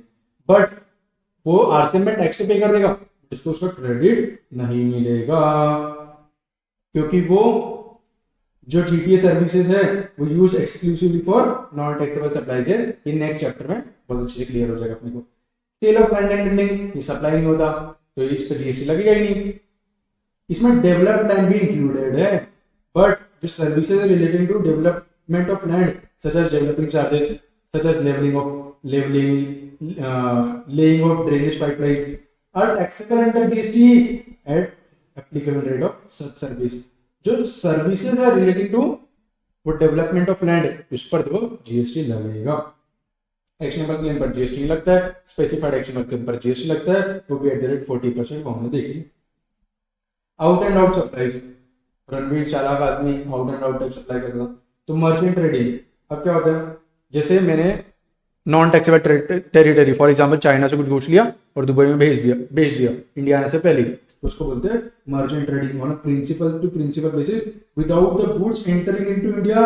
सच ट्रांजैक्शन और activities known as merchant trading. For example mister Komal of India purchases goods from China से कुछ गुड्स परचेस किया, और मिस्टर किरियन इंग्लैंड में बैठा था, उसको कुछ गुड्स भेज दिया without bringing them to India, तो वो भी सप्लाई नहीं माना जाएगा, और सप्लाई नहीं होती जीएसटी नहीं लगेगा। Supply of warehouse goods, अगर कस्टम बॉन्डेड वेयर हाउस पे कुछ गुड्स पड़े हुए, but before clearance for home consumption that is inbound sales is not treated as supply, supply नहीं है तो जीएसटी नहीं लगेगा। आईजीएसटी कब लगता है? IGST will be levied only eight the time of final clearance for home consumption. अगर clear ही नहीं हुआ होम कंजम्पशन के लिए तो कैसा सप्लाई, तो कैसा GST? For example mister Dilraj, mister Indian hacker जो है, वो क्या करते हैं, कुछ गुड्स इंपोर्ट करते हैं, वो डर्ट बाइक इंपोर्ट करते हैं इंडिया में और वो स्टोर करते हैं कस्टम बॉन्डेड वेयर हाउस में, ठीक है, without clearing them for home consumption. During this period he sells the goods to mister Manish को गुड्स बेच देते। ये ट्रांजैक्शन को सप्लाई नहीं माना जाएगा, और सप्लाई नहीं माना जाएगा तो जीएसटी नहीं लगेगा। ऐसे से रणवीर बहुत चालाक आदमी था ना, समुद्र के बीच में बैठ के डील कर लेते। तो supply of goods by concerning to any other person by endorsement of documents of title, जो गुड्स के टाइटल करता उसके डॉक्यूमेंट इंडोर्स कर दिया थर्ड पार्टी को after the goods has been dispatched from the port of origin. वो China से जब गुड्स डिस्पैच हुआ पर इंडिया आने से पहले ही वो समंदर के बीचों बीच में आईसीसीएल डील कर लिया, तो उसको बोलते हैं ICCL. For example mister Ayush ने किया इंपोर्ट किया goods from Japan, while the goods are in high seas, मतलब समुद्र में थे, he sells them to mister Krishna in India by endorsement of the documents of title. This transaction is treated as IC and ICCL and is not subject to GST because it is not supply of apportionment of insurance premium by the lead insurer। इसको supply नहीं माना गया और supply नहीं तो GST नहीं लगेगा, but GST is payable only on the main insurance. जो मेन इंश्योरेंस प्रीमियम जो रणबीर लीड इंश्योरेंस को पे कर रहा है उस पर जीएसटी लगेगा। जो इंटरनल शेयरिंग हो रही है लीड इंश्योरर और को इंश्योरर के बीच में, उस पर जीएसटी नहीं लगेगा क्योंकि वो सप्लाई ही नहीं है, सप्लाई नहीं रहता तो जीएसटी नहीं लगता है। फॉर एग्जांपल अमर लिमिटेड ने क्या किया, इंश्योर करा रही है उसकी मशीनरी, किससे? अकबर के पास से। लीड इंश्योरर कौन है? अकबर एंड एंथनी को इंश्योरर। अनहोनी को होनी कर दे, होनी को अनहोनी, एक जगह जब जमा होती नो, अमर अकबर एंथोनी। तो अमर कौन रहता है? अमर के पास मशीनरी रहती है, उसको इंश्योरेंस कराना रहता है, तो अकबर और एंथनी के पास रहता है। अकबर लीड इंश्योरर रहता है, एंथनी को इंश्योरर रहता है। अमर अकबर एंथोनी। अमर क्या करता है? अकबर को 1 करोड़ रुपए पे कर देते हैं एज पर को इंश्योरेंस एग्रीमेंट। अकबर 40 लाख रुपए एंथनी को शेयर करता है, तो क्या करता है, जो अमर रहता है ये अकबर को 1 करोड़ रुपए पे कर देता है। 1 करोड़ का 2 बाइफर्केशन, एक 60 लाख एक 40 लाख। ये 40 लाख कौन रखता है? एक रख लेता है अकबर, एक रख लेता है एंथनी।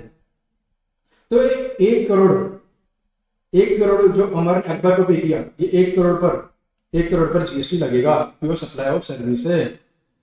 बट जो ट्रांसफर किया 40 लाख रुपए अकबर ने एंथनी को, उस पर जीएसटी लगेगा क्योंकि सप्लाई नहीं है, सप्लाई नहीं रहता तो जीएसटी नहीं लगता, प्रोवाइडेड ये 1 करोड़ पर अकबर ने जीएसटी पे कर देना चाहिए, तो सप्लाई ऑफ सर्विस बन गया। Services by insurer to reinsurer by where reinsurance या फिर ceding commission is deducted, not treated as supply. Insurance commission and reinsurance commission are taxable under GST. जो insurance commission है या फिर री insurance commission का जो premium है वो टैक्सेबल है। हाउएवर जो सीडिंग या फिर री इंश्योरेंस कमीशन रहता है जो डिडक्ट करता है इंश्योरर, जब री इंश्योरर को पे कर देता है अमाउंट, वो सेपरेटली टैक्सेबल नहीं होगा जीएसटी में क्योंकि वो सप्लाई नहीं है, सप्लाई नहीं देता जीएसटी नहीं देता।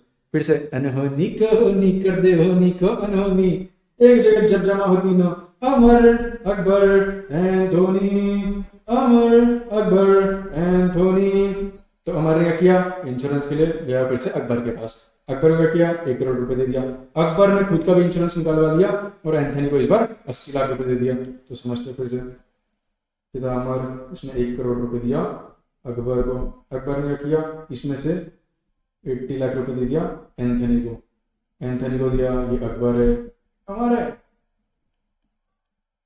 तो ये जो एंथनी को 1 लाख रुपए, 80 लाख रुपए इसने दिया, 80 लाख रुपए दिया और उस पर क्या किया? 5 लाख रुपए कमीशन काट लिया फॉर ब्रिंगिंग द री इंश्योरेंस बिजनेस, क्योंकि इसने इंश्योरेंस बिजनेस लाया था, किसने? अकबर ने। तो इसलिए एंथनी को जब वो 80 लाख पे कर रहा था तो 5 लाख रुपए काट लिया। अब क्या होगा? जो 1 करोड़ जो अमर ने पे किया था अकबर को, उस पर तो जीएसटी पे कर देगा। कौन? अकबर है। ये गवर्नमेंट को जीएसटी जमा करा देगा। जो 80 लाख जो अकबर ने पे किया एंथनी को री इंश्योरेंस अमाउंट, उस पर भी जीएसटी लगेगा, वो भी सप्लाई ऑफ सर्विस है। बट जो 5 लाख रुपए काटा था अकबर ने फॉर ब्रिंगिंग द री इंश्योरेंस बिजनेस, उस पर जीएसटी नहीं लगेगा, क्योंकि वो ना तो सप्लाई है और सप्लाई नहीं रहता तो जीएसटी नहीं लगता, because GST follows my brother. और बहुत सारे ऐसे सर्विसेज या फिर गुड्स है जिन पर जीएसटी नहीं लगता है, क्योंकि वो ना तो गुड्स के सप्लाई है ना सर्विसेज के सप्लाई है ना दोनों की सप्लाई है, और सप्लाई नहीं रहता तो जीएसटी नहीं लगता। ये तो हमने पढ़ ही लिया है। तो ये दिया है सेक्शन 72B में। ये specify not be standing anything content in subsection 1। Subsection 1 में जो भी लिखा था सब भूल जाओ, अभी तक जो भी पढ़ा था सब। कुछ ऐसे एक्टिविटीज है transaction undertaken by the central government, state government और लोकल अथॉरिटी, इन विच जहां पे वो एंगेज एज पब्लिक अथॉरिटीज, वो चीजें ना तो गुड्स मानी जाएगी ना सर्विस मानी जाएगी, क्योंकि वो सप्लाई नहीं, और सप्लाई नहीं देता तो जीएसटी नहीं लगता। For example function interested to panchayat, कुछ functions panchayat under article 243G इनको बता दिए जाते हैं, या फिर म्युनिसिपैलिटी को दे दिए जाते हैं under article 243W of the constitution. इसको सप्लाई नहीं माना जाएगा, ना तो गुड्स का ना सर्विस का, सप्लाई नहीं है तो जीएसटी नहीं लगेगा। Grant of alcoholic liquor licence, कल मैंने बताया था अरविंद केजरीवाल जेल गए थे अल्कोहलिक लीगर की वजह से, तो अल्कोहलिक लीगर पे जीएसटी लगता है क्या? नहीं, क्योंकि outside the ambit of GST है। बट स्टेट गवर्नमेंट उस पर कितना भी स्टेट एक्साइज ड्यूटी लगा सकती है। तो क्या होता है, जो स्टेट गवर्नमेंट उसके लिए लाइसेंस देती है, जो वेंडर्स को लाइसेंस देती है, वो लाइसेंस पर जीएसटी नहीं लगेगा। बट जो बाकी licence other than alcoholic liquor for human consumption के लिए लाइसेंस देती है, उस पर जीएसटी लगेगा, वो भी अंडर रिवर्स चार्ज मैकेनिज्म। क्योंकि alcoholic liquor for human consumption उस पर तो जीएसटी लगता है, तो उसके लाइसेंस पर भी जीएसटी लगेगा। बट जो बाकी लाइसेंस स्टेट गवर्नमेंट देती है वेंडर्स को, उस पर जीएसटी लगेगा, वो भी अंडर। और कुछ ऐसी सर्विसेज है जिन पर जीएसटी नहीं लगेगा, देखते हैं। अगर इंटरस्टेट मूवमेंट हुआ, कुछ मैंने, मेरी एक नागपुर में ब्रांच थी, एक संभाजी नगर में ब्रांच थी, बट एक ही स्टेट में ब्रांच है, पर मैंने दोनों का अलग अलग सेपरेट जीएसटी रजिस्ट्रेशन ले लिया, तो डिस्टिंक्ट पर्सन माने गए। Distinct person without consideration probs are for supply between related person और डिस्टिंक्ट पर्सन, सेक्शन 25 हमने पढ़ा था। फिर इनके बीच में विदाउट कंसिडरेशन ट्रांजेक्शन हुआ, in the course of furtherance of business हुआ, तो जीएसटी लग जाएगा। Interstate movement of various modes of conveyance between distinct persons, movement of conveyance such as trains, bus, truck, container, aircraft, vessels between distinct person के बीच में क्या across state भी, अगर ये चीज मैंने कुछ बस भेज दिया, कुछ नागपुर ब्रांच से कुछ ट्रेन भेज दिया, कुछ ट्रक भेज दिया, criteria for the following purpose, for purpose of carrying goods or passengers or both or for repairs and maintenance, तो ना तो ये सप्लाई माने जाएंगे, सप्लाई नहीं माने जाएंगे तो इस पर जीएसटी नहीं लगेगा, क्योंकि सप्लाई नहीं है तो जीएसटी नहीं है ना। बट कभी कभी जीएसटी लग भी सकते हैं, और जीएसटी वैल्यू डिपेंड करेंगी, जो वैल्यू ऑफ द गुड्स वो बस में या फिर ट्रक में या फिर वो ट्रेन में लगेगी। अगर वो गुड्स जो है वो ट्रक में वो सेंड फॉर फर्दर सप्लाई है तो जीएसटी लगेगा, या फिर जो रिपेयर और मेंटेनेंस है वो गुड्स के लिए किया गया तो जीएसटी लगेगा एज अ सेपरेट सर्विस। और ये सेम प्रिंसिपल अप्लाई होता है रिक्स पे, टूल्स पे, स्पेयर्स पे और all goods on vehicles such as cranes, ये सब पे भी सेम प्रिंसिपल अप्लाई होता है कि इन पर जीएसटी नहीं लगता। Interstate movement between distinct persons पर इन पर जीएसटी लग सकता है कब? ये दो केसेस में, अगर फर्दर सप्लाई के लिए या फिर repair and maintenance for such goods, ये इंटर और इंट्रा स्टेट दोनों मूवमेंट के लिए। बट अगर ये मूवमेंट जो है अगर ये विदाउट कंसिडरेशन ही हो रहा है और ये अनरिलेटेड पर्सन के बीच में होगा तो ये जीएसटी में आएगा ही नहीं, क्योंकि रिलेटेड पर्सन के बीच में विदाउट कंसिडरेशन होता है तभी जीएसटी में आता है। अगर अनरिलेटेड पर्सन के बीच में होगा तो ये जीएसटी में आएगा ही नहीं, क्योंकि वो सप्लाई की डेफिनेशन में फॉलो नहीं होगा, तो सप्लाई नहीं है तो जीएसटी नहीं लगेगा। पावर्स ऑफ सेंट्रल गवर्नमेंट ये दिया गया सेक्शन 7 सबसेक्शन 3। अभी तो जो हमने पढ़ा वो सब सबसेक्शन 1 सबसेक्शन 2 में या फिर सबसेक्शन 1A में, उन सबको साइड में रखते हुए जो गवर्नमेंट क्या कर सकती है, सप्लाई बोल सकती है सप्लाई ऑफ गुड्स, फिर ये सप्लाई ऑफ सर्विस। कुछ सप्लाई बोल सकती है सप्लाई ऑफ सर्विस है बट सप्लाई ऑफ गुड्स नहीं है। और एक मेन चीज आपको पता है जीएसटी लगता कब है, जब ये दो कंडीशन फुलफिल होती है तब जीएसटी लगता है। सर आपने तो बोला था सप्लाई ऑफ गुड्स और सर्विसेज और both for consideration in the course of furtherance of business रहेगा तब जीएसटी लगेगा। अब बोल रहे हो ये दो कंडीशन, अरे तब तो लगेगा ही, बट जो सप्लायर है, अगर मैं एग्जांपल मेरा धंधा ही ये बेचने का है कैलकुलेटर, तब जीएसटी लगेगा। सप्लायर टैक्सेबल पर्सन रहना चाहिए और वो जीएसटी में रजिस्टर रहना चाहिए। अगर मैं जीएसटी में रजिस्टर नहीं हूँ, मेरा धंधा भी इस चीज का है, तो मुझे जीएसटी नहीं लगेगा, मुझे जीएसटी पे नहीं करना पड़ेगा गवर्नमेंट को। या फिर मैं अनरजिस्टर्ड पर्सन हूँ, अगर मैं किसी को दे रहा हूँ भी, मैं तो अनरजिस्टर्ड पर्सन हूँ, तो मुझे जीएसटी नहीं लगेगा क्योंकि मैं टैक्सेबल पर्सन ही नहीं हूँ। टैक्सेबल पर्सन नहीं हूँ तो जीएसटी कैसे दूंगा? तो कंडीशन वन क्या होती है, supplier must be a taxable person. Supplier का होना चाहिए रजिस्टर होना चाहिए, फिर लायबल टू बी रजिस्टर होना चाहिए। ये अपन सेक्शन 22 और section 24 of the GST act में पढ़ेंगे। रेसिपिएंट चाहे वो टैक्सेबल पर्सन हो या फिर नॉन टैक्सेबल पर्सन हो, बट सप्लायर टैक्सेबल पर्सन होना चाहिए। अगर दोनों नॉन टैक्सेबल पर्सन हो, फॉर एग्जांपल अगर मैंने ये कैलकुलेटर किसी स्टूडेंट को दे दिया है ना, तो दोनों नॉन टैक्सेबल पर्सन है तो जीएसटी लगने की बात ही नहीं आती। Second condition, supply must be taxable supply. भाई अगर किसी को मैं पेट्रोल दे रहा हूँ, किसी को दारू दे रहा हूँ, किसी को कुछ सप्लाई कर रहा हूँ, तो उस पर से जीएसटी लगेगा ही नहीं क्योंकि वो टैक्सेबल सप्लाई नहीं है, उस पर जीएसटी ही नहीं लगता। कभी जीएसटी नहीं लगता तो फिर ये कंडीशन तो फुलफिल होनी चाहिए कि सप्लाई टैक्सेबल सप्लाई रहेगी तभी जीएसटी लगेगा। और नॉन टैक्सेबल सप्लाई है या फिर एग्जाम सप्लाई है, जीएसटी लगेगा ही नहीं। या फिर शेड्यूल 3 में आ रही है समय रणवीर की कहानी, बोला था हमेशा याद रहेगी। सेक्शन 72 नोटिफिकेशन या फिर exempt supply non GST supply, तो उस पर कभी जीएसटी लगता है। इसलिए दो condition, supplier must be taxable person, supply must be taxable supply. ये दो कंडीशन रहेंगी with 3 things, supply of goods और सर्विसेज और both plus consideration plus in the course of furtherance of business और जीएसटी। इसी के साथ हमारा section 7 of the CGST act खत्म होता है। अभी हम देखते हैं कुछ clarifications through circulars and notifications. First, sales promotion schemes. Saurav Joshi को सैमसंग वालों ने S26 अल्ट्रा गिफ्ट किया था फॉर प्रमोशन और उससे कुछ भी पैसा नहीं लिया था, तो सप्लाई नहीं है, और सप्लाई नहीं रहता तो जीएसटी नहीं लगता है। एक्सेप्ट अगर वो कवर होगा अंडर शेड्यूल 1, फॉर एग्जांपल वो चीज कवर होगी प्रॉप्स के पी में, परमानेंट ट्रांसफर और disposal of business assets on which ITC is taken, तब जीएसटी लगेगा। विदाउट कंसिडरेशन रहा तब भी जीएसटी लगता है, बट वो it is in the course और फर्दरेंस ऑफ बिजनेस रहना चाहिए। तो फ्री सैंपल्स और गिफ्ट दिया तो जीएसटी नहीं लगता क्योंकि वो सप्लाई नहीं है, एक्सेप्ट शेड्यूल 1 के cases. Buy 1 get 1 free, second वाला आइटम तो फ्री में मिलता है, ऐसा अपने को लगता है, बट वो एक्चुअली फ्री सप्लाई होता ही नहीं है। Treated as supply of 2 goods for a single price. Single price अपन पे करते हैं और वो 2 गुड्स का सप्लाई होता है, ऐसा माना जाता है, तो वो टैक्सेबल होता है। एज ए कंपोजिट या फिर मिक्स सप्लाई, वो हम आगे पढ़ेंगे। इसलिए कुछ आईटीसी रिवर्सल करने की जरूरत नहीं पड़ती ऐसे केसेस में। कोर्स और फर्दरेंस ऑफ बिजनेस, जीएसटी कब आता है? ओनली ऑन कमर्शियल और बिजनेस एक्टिविटीज। जब हम कुछ कमर्शियल या फिर बिजनेस एक्टिविटीज कर रहे हैं तभी जीएसटी आएगा। अगर कुछ पर्सनल कार मैंने बेच दिया या फिर पर्सनल ज्वेलरी यूज करके बेच दिए या फिर कोई पर्सनल एसेट्स बेचे, तब जीएसटी नहीं लगेगा क्योंकि मैं सप्लायर ही नहीं हूं वो चीज का, और इन the course of furtherance of business हो ही नहीं रहा है क्योंकि मैं सप्लायर रहना चाहिए। एग्जांपल, अगर मुझे पेन बेचना है तो मैं सप्लायर रहूंगा। अगर मैं टैक्सेबल पर्सन रहूंगा तभी जीएसटी रहेगा क्योंकि 2 कंडीशन थी, supplier must be a taxable person and supply must be a taxable supply in the course और फर्दरेंस ऑफ बिजनेस रहना चाहिए। तो ये सप्लाई नहीं है इसलिए वो टैक्सेबल ही नहीं होगा। थर्ड चीज, टैक्सेबिलिटी ऑफ कॉस्ट पेट्रोलियम। इसको एक एग्जांपल से समझते हैं। रिलायंस ही होगा, पेट्रोल पंप है, तो वो क्या करते हैं, मुकेश अंबानी ने 8 करोड़ रुपए गवर्नमेंट को दिया था।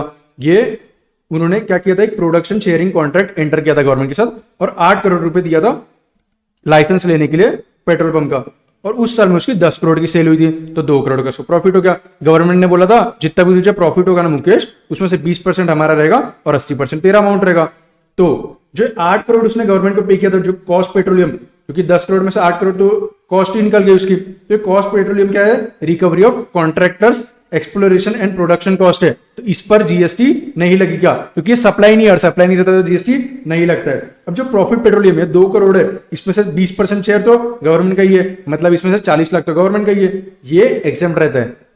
गवर्नमेंट में चालाक है, गवर्नमेंट खुद का जो प्रॉफिट शेयर रहता है वो एग्जाम कर लेती है। जो कॉन्ट्रैक्टर मतलब मुकेश का जो बचा हुआ प्रॉफिट शेयरिंग है, तब 2 करोड़ का 80% उसका वो 1 करोड़ 60 लाख पर उसको जीएसटी भरना पड़ेगा। जो कॉस्ट पेट्रोलियम है ये कंसिडरेशन मानना ही नहीं चाहता, ये कंसिडरेशन थोड़ी ना है, रिसीव बाय कॉन्ट्रैक्टर, क्योंकि ये तो क्या है, उसकी जो कॉस्ट थी 8 करोड़ जो उसने पे किया था वो उसने रिकवर किया, और ये कोई सर्विस नहीं दे रहा है गवर्नमेंट को, इसलिए वो कॉस्ट पेट्रोलियम पर जीएसटी नहीं लगेगा। फोर्थ चीज, tenancy rights under GST, that is पगड़ी सिस्टम। क्या होता है, अगर कुछ दुकान मुझे रेंट पर ले लिए और वो अच्छी जगह पे, तो मुझे कुछ पगड़ी पे करना पड़ता है, और वो चीज कभी कभी नॉन रिफंडेबल डिपॉजिट के टाइप भी रहता है कि वो पगड़ी, अगर वो जगह की वैल्यू है तो मुझे उतना पगड़ी पे करना पड़ेगा। वो टेनेंसी राइट्स के लिए वो टेनेंसी प्रीमियम एक अमाउंट रहती है, वो मुझे पे करना पड़ेगा, और वो प्रीमियम अमाउंट पर जीएसटी लगता है, और वो सप्लाई ऑफ सर्विसेज माना जाता है। फॉर एग्जाम्पल, अगर मुझे कुछ दुकान खरीदना है तो मैंने टेनेंसी राइट्स के लिए कुछ टेनेंसी प्रीमियम पे किया, तो वो टैक्सेबल अंडर जीएसटी होती है। अब पहले कोई वहां पे टेनेंट रहता था, उसने पहले कुछ टेनेंसी राइट्स पे किया था, अब वो जब छोड़ के जा रहा है दुकान, तो वो कुछ, अब वो दुकान की वो जगह की वैल्यू और बढ़ गई है, अब वो मुझसे टेनेंसी राइट्स ले रहा है, तो जो आउटगोइंग टेनेंट भी जा रहा है वो भी अगर मुझसे टेनेंसी राइट्स ले रहा है, तो वो अमाउंट भी टैक्सेबल अंडर जीएसटी देगी। Tenancy premium paid by owner to tenant, owner ही बोल रहा भाई तू मेरी दुकान छोड़ के चले जा, तेरी बहुत सारी कंप्लेंट्स आ रही है, तेरी तू बहुत लाउड स्पीकर बजाते रहता है, बहुत सारी कंप्लेंट आ रही है, वेकेट करने बोलता है प्रॉपर्टी का। वो बोलता है तूने मुझे 10 लाख रुपए दिए थे, मैं तुझे 5 लाख रुपए दे देता हूं, तू पर ये दुकान छोड़ के चले जा यहां से, तो वो जितना अमाउंट ओनर भी दे रहा है टेनेंट को वापिस, टेनेंसी प्रीमियम जो पे कर रहा है वो भी टैक्सेबल अंडर जीएसटी रहेगी। बट फॉर एग्जाम्पल, मैं कुछ रेसिडेंशियल ड्वेलिंग, मतलब मैं कुछ रहने के लिए, रेसिडेंशियल यूज के लिए कुछ पे कर रहा हूं अमाउंट अपने ओनर को, तो अनरजिस्टर्ड टेनेंट, फॉर एग्जाम्पल मैं पेमेंट कर रहा हूं कुछ अपने ओनर को, तो वो अमाउंट टैक्सेबल नहीं रहेगी, वो अमाउंट एग्जेम्प्ट अंडर जीएसटी होती है।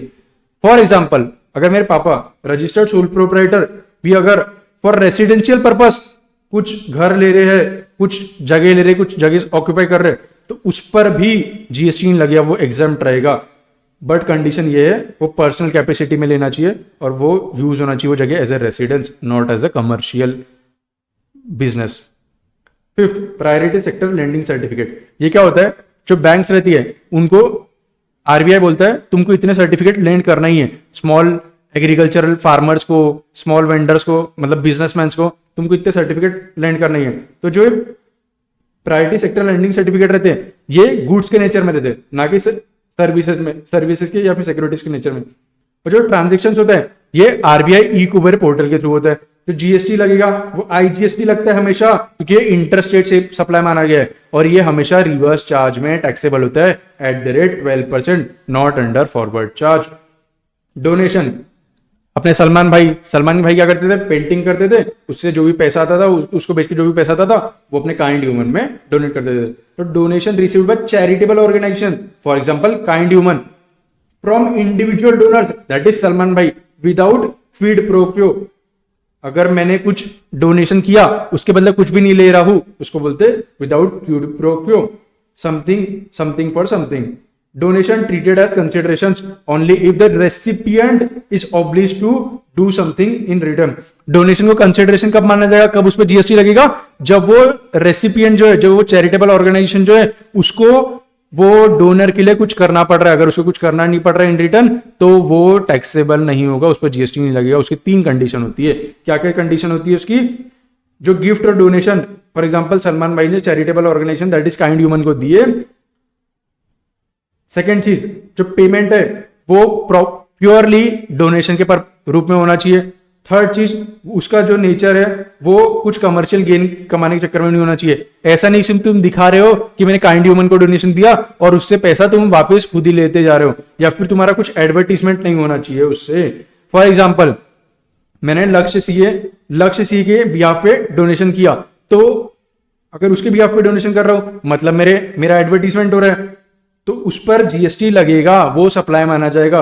बट अगर मैं खुद के नाम पे कर रहा हूं, मैं विशाल अग्रवाल के नाम पे अगर कुछ डोनेशन कर रहा हूं और वो नाम अगर कहीं डिस्प्ले हो रहा है, तो वो एक्सप्रेशन ऑफ ग्रेटिट्यूड माना जाएगा, और वो पब्लिसिटी नहीं दे रहा है लक्ष्य सीए को, इसलिए उस पर जीएसटी नहीं लगेगा, क्योंकि वो कंसिडरेशन है ही नहीं, और कंसिडरेशन नहीं रहता तो जीएसटी नहीं लगता है। 7th, liquidated damages, compensation and penalties arising out of breach of contract or other provisions of law. Schedule D के पैरा 5E में अपन ने क्या पढ़ा था, agreeing to an obligation to refrain from an act or to tolerate an act or a situation or to do an act तो वो constitute क्या करते हैं, वो माना जाता है सप्लाई ऑफ सर्विसेज, अगर वो सप्लाई की डेफिनेशन फुलफिल कर रहे हैं। बट अगर ये सर्विसेज गवर्नमेंट या फिर लोकल अथॉरिटी देती है तो एग्जेम्प्ट माना जाता है। तो क्या चीज है, agreeing to the obligation to refrain, refrain का मतलब नॉट डूइंग एन एक्ट, या फिर टॉलरेट, एक्सेप्टिंग एन एक्ट और सिचुएशन, या फिर डू एन एक्ट मतलब परफॉर्मिंग एन एक्ट। इसके दो कंडीशंस, एग्रीमेंट होना चाहिए, एक्सप्रेस भी होना हो सकता है वो, या फिर इम्प्लाइड भी हो सकता है, फॉर अ कंसिडरेशन होना चाहिए, in return for the activity होना चाहिए। सप्लाई ऑफ सर्विसेज, जैसे नॉन कम्पीट एग्रीमेंट हो गया, मैंने बोला भाई तू इतना अच्छा पढ़ाता है तो तुझे मैं 5 साल के लिए 1 करोड़ रुपए एक्स्ट्रा देता हूं, बट तू किधर जाना मत, तो वो चीज बोला जाएगा refrain from an act, that is agreeing not to carry on similar business और प्रोफेशन। सेकंड, लाउड स्पीकर्स, अगर कहीं लाउड स्पीकर्स बज रहे थे, मैंने उसको बोल दिया कि भाई लाउड स्पीकर्स मत बजा, तो society tolerating loud speakers for compensation, compensation पर वो लाउड स्पीकर बजा रहा था पर उसके बदले वो मुझे कुछ पैसा दे रहा था, तो टॉलरेट एन एक्ट और सिचुएशन। जीरो एमिशन इक्विपमेंट, यहाँ पे क्या होता है कि बहुत पॉल्यूशन कर रही थी कंपनी, बहुत पॉल्यूशन कर रही थी, तो उसको हम बहुत सारे लोगों ने बोला कि तू पॉल्यूशन मत कर, उससे अच्छा हम तेरे को पैसे देते, तो जीरो एमिशन इक्विपमेंट लगा ले। तो industry agrees to install zero emission equipment against a sum paid by the neighbours to do an act. तो ये चीज होती है to refrain from an act, to tolerate an act और टू डू एन एक्ट। एक example अपना बचा हुआ था, वो एग्जांपल चलो हम देखते हैं। एवीए कंसल्टेंसी एक फर्म है जो कि पुणे में रजिस्टर्ड है। ये क्या करती है, टेक्निकल कंसल्टेंसी सर्विसेज प्रोवाइड करती है। इसको वीडब्ल्यू लिमिटेड जो पुणे की है, ये प्रोवाइड कर रही है सर्विसेज पिछले 2 सालों से।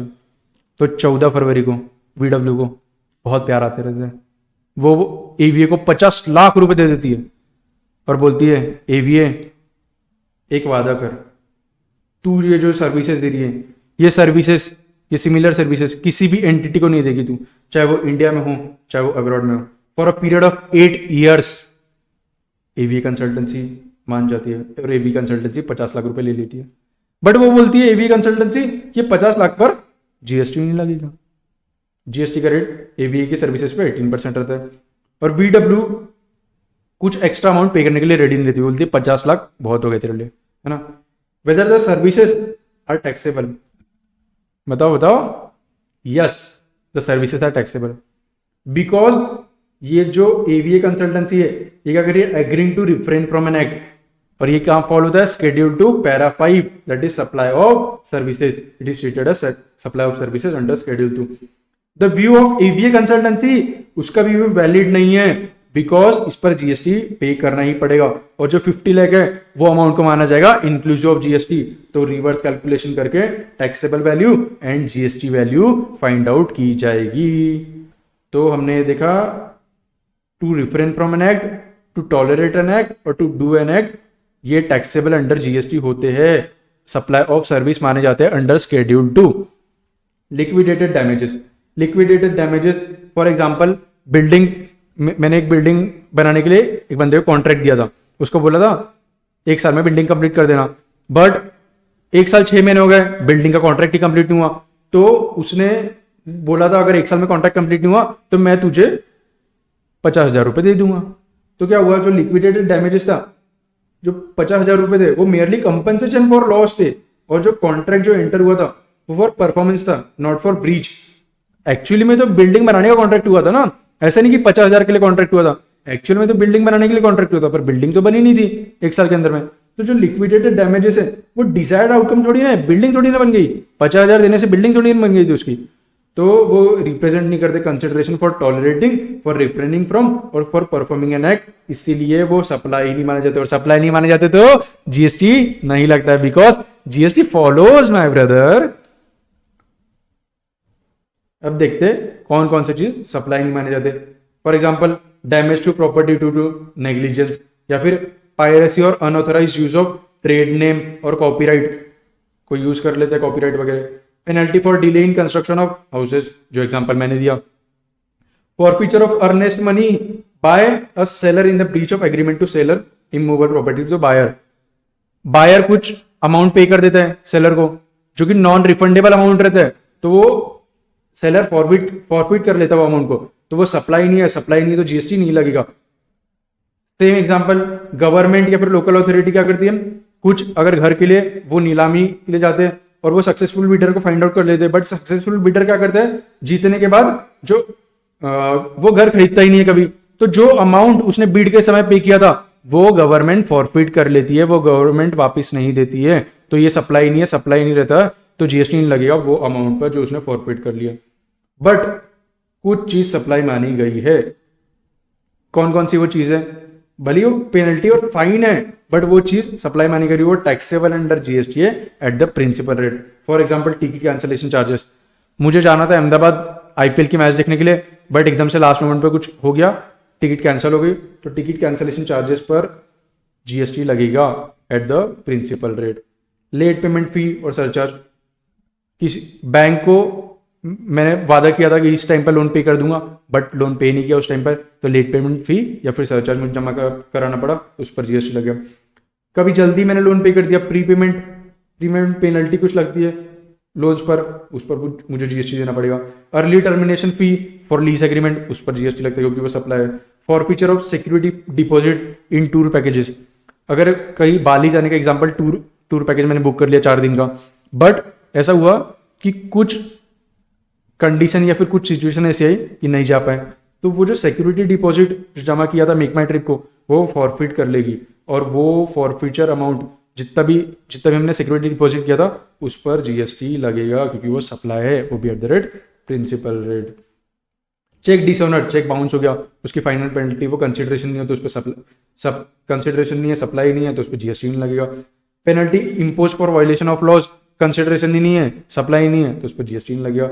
फॉरफीचर ऑफ सैलरी या फिर bond amount when employee leaves the employment before minimum agreed period, जब एम्प्लॉय क्या कर देता है उसको 3 साल के लिए एक बॉन्ड पेपर पे उसका वो ले लिया था कि 3 साल तू कंपनी में रहेगा, बट एम्प्लॉय बोलता है कि नहीं मैं तो नहीं कि 1 साल में ही चले जा रहा हूँ, तो वो जो फॉरफीचर अमाउंट रहता है उसका कुछ अमाउंट कंपनी ले लेती है उससे, तो वो जो रहता है वो कंसिडरेशन नहीं रहता फॉर टॉलरेटिंग एक्ट, इसलिए उस पर जीएसटी नहीं लगेगा।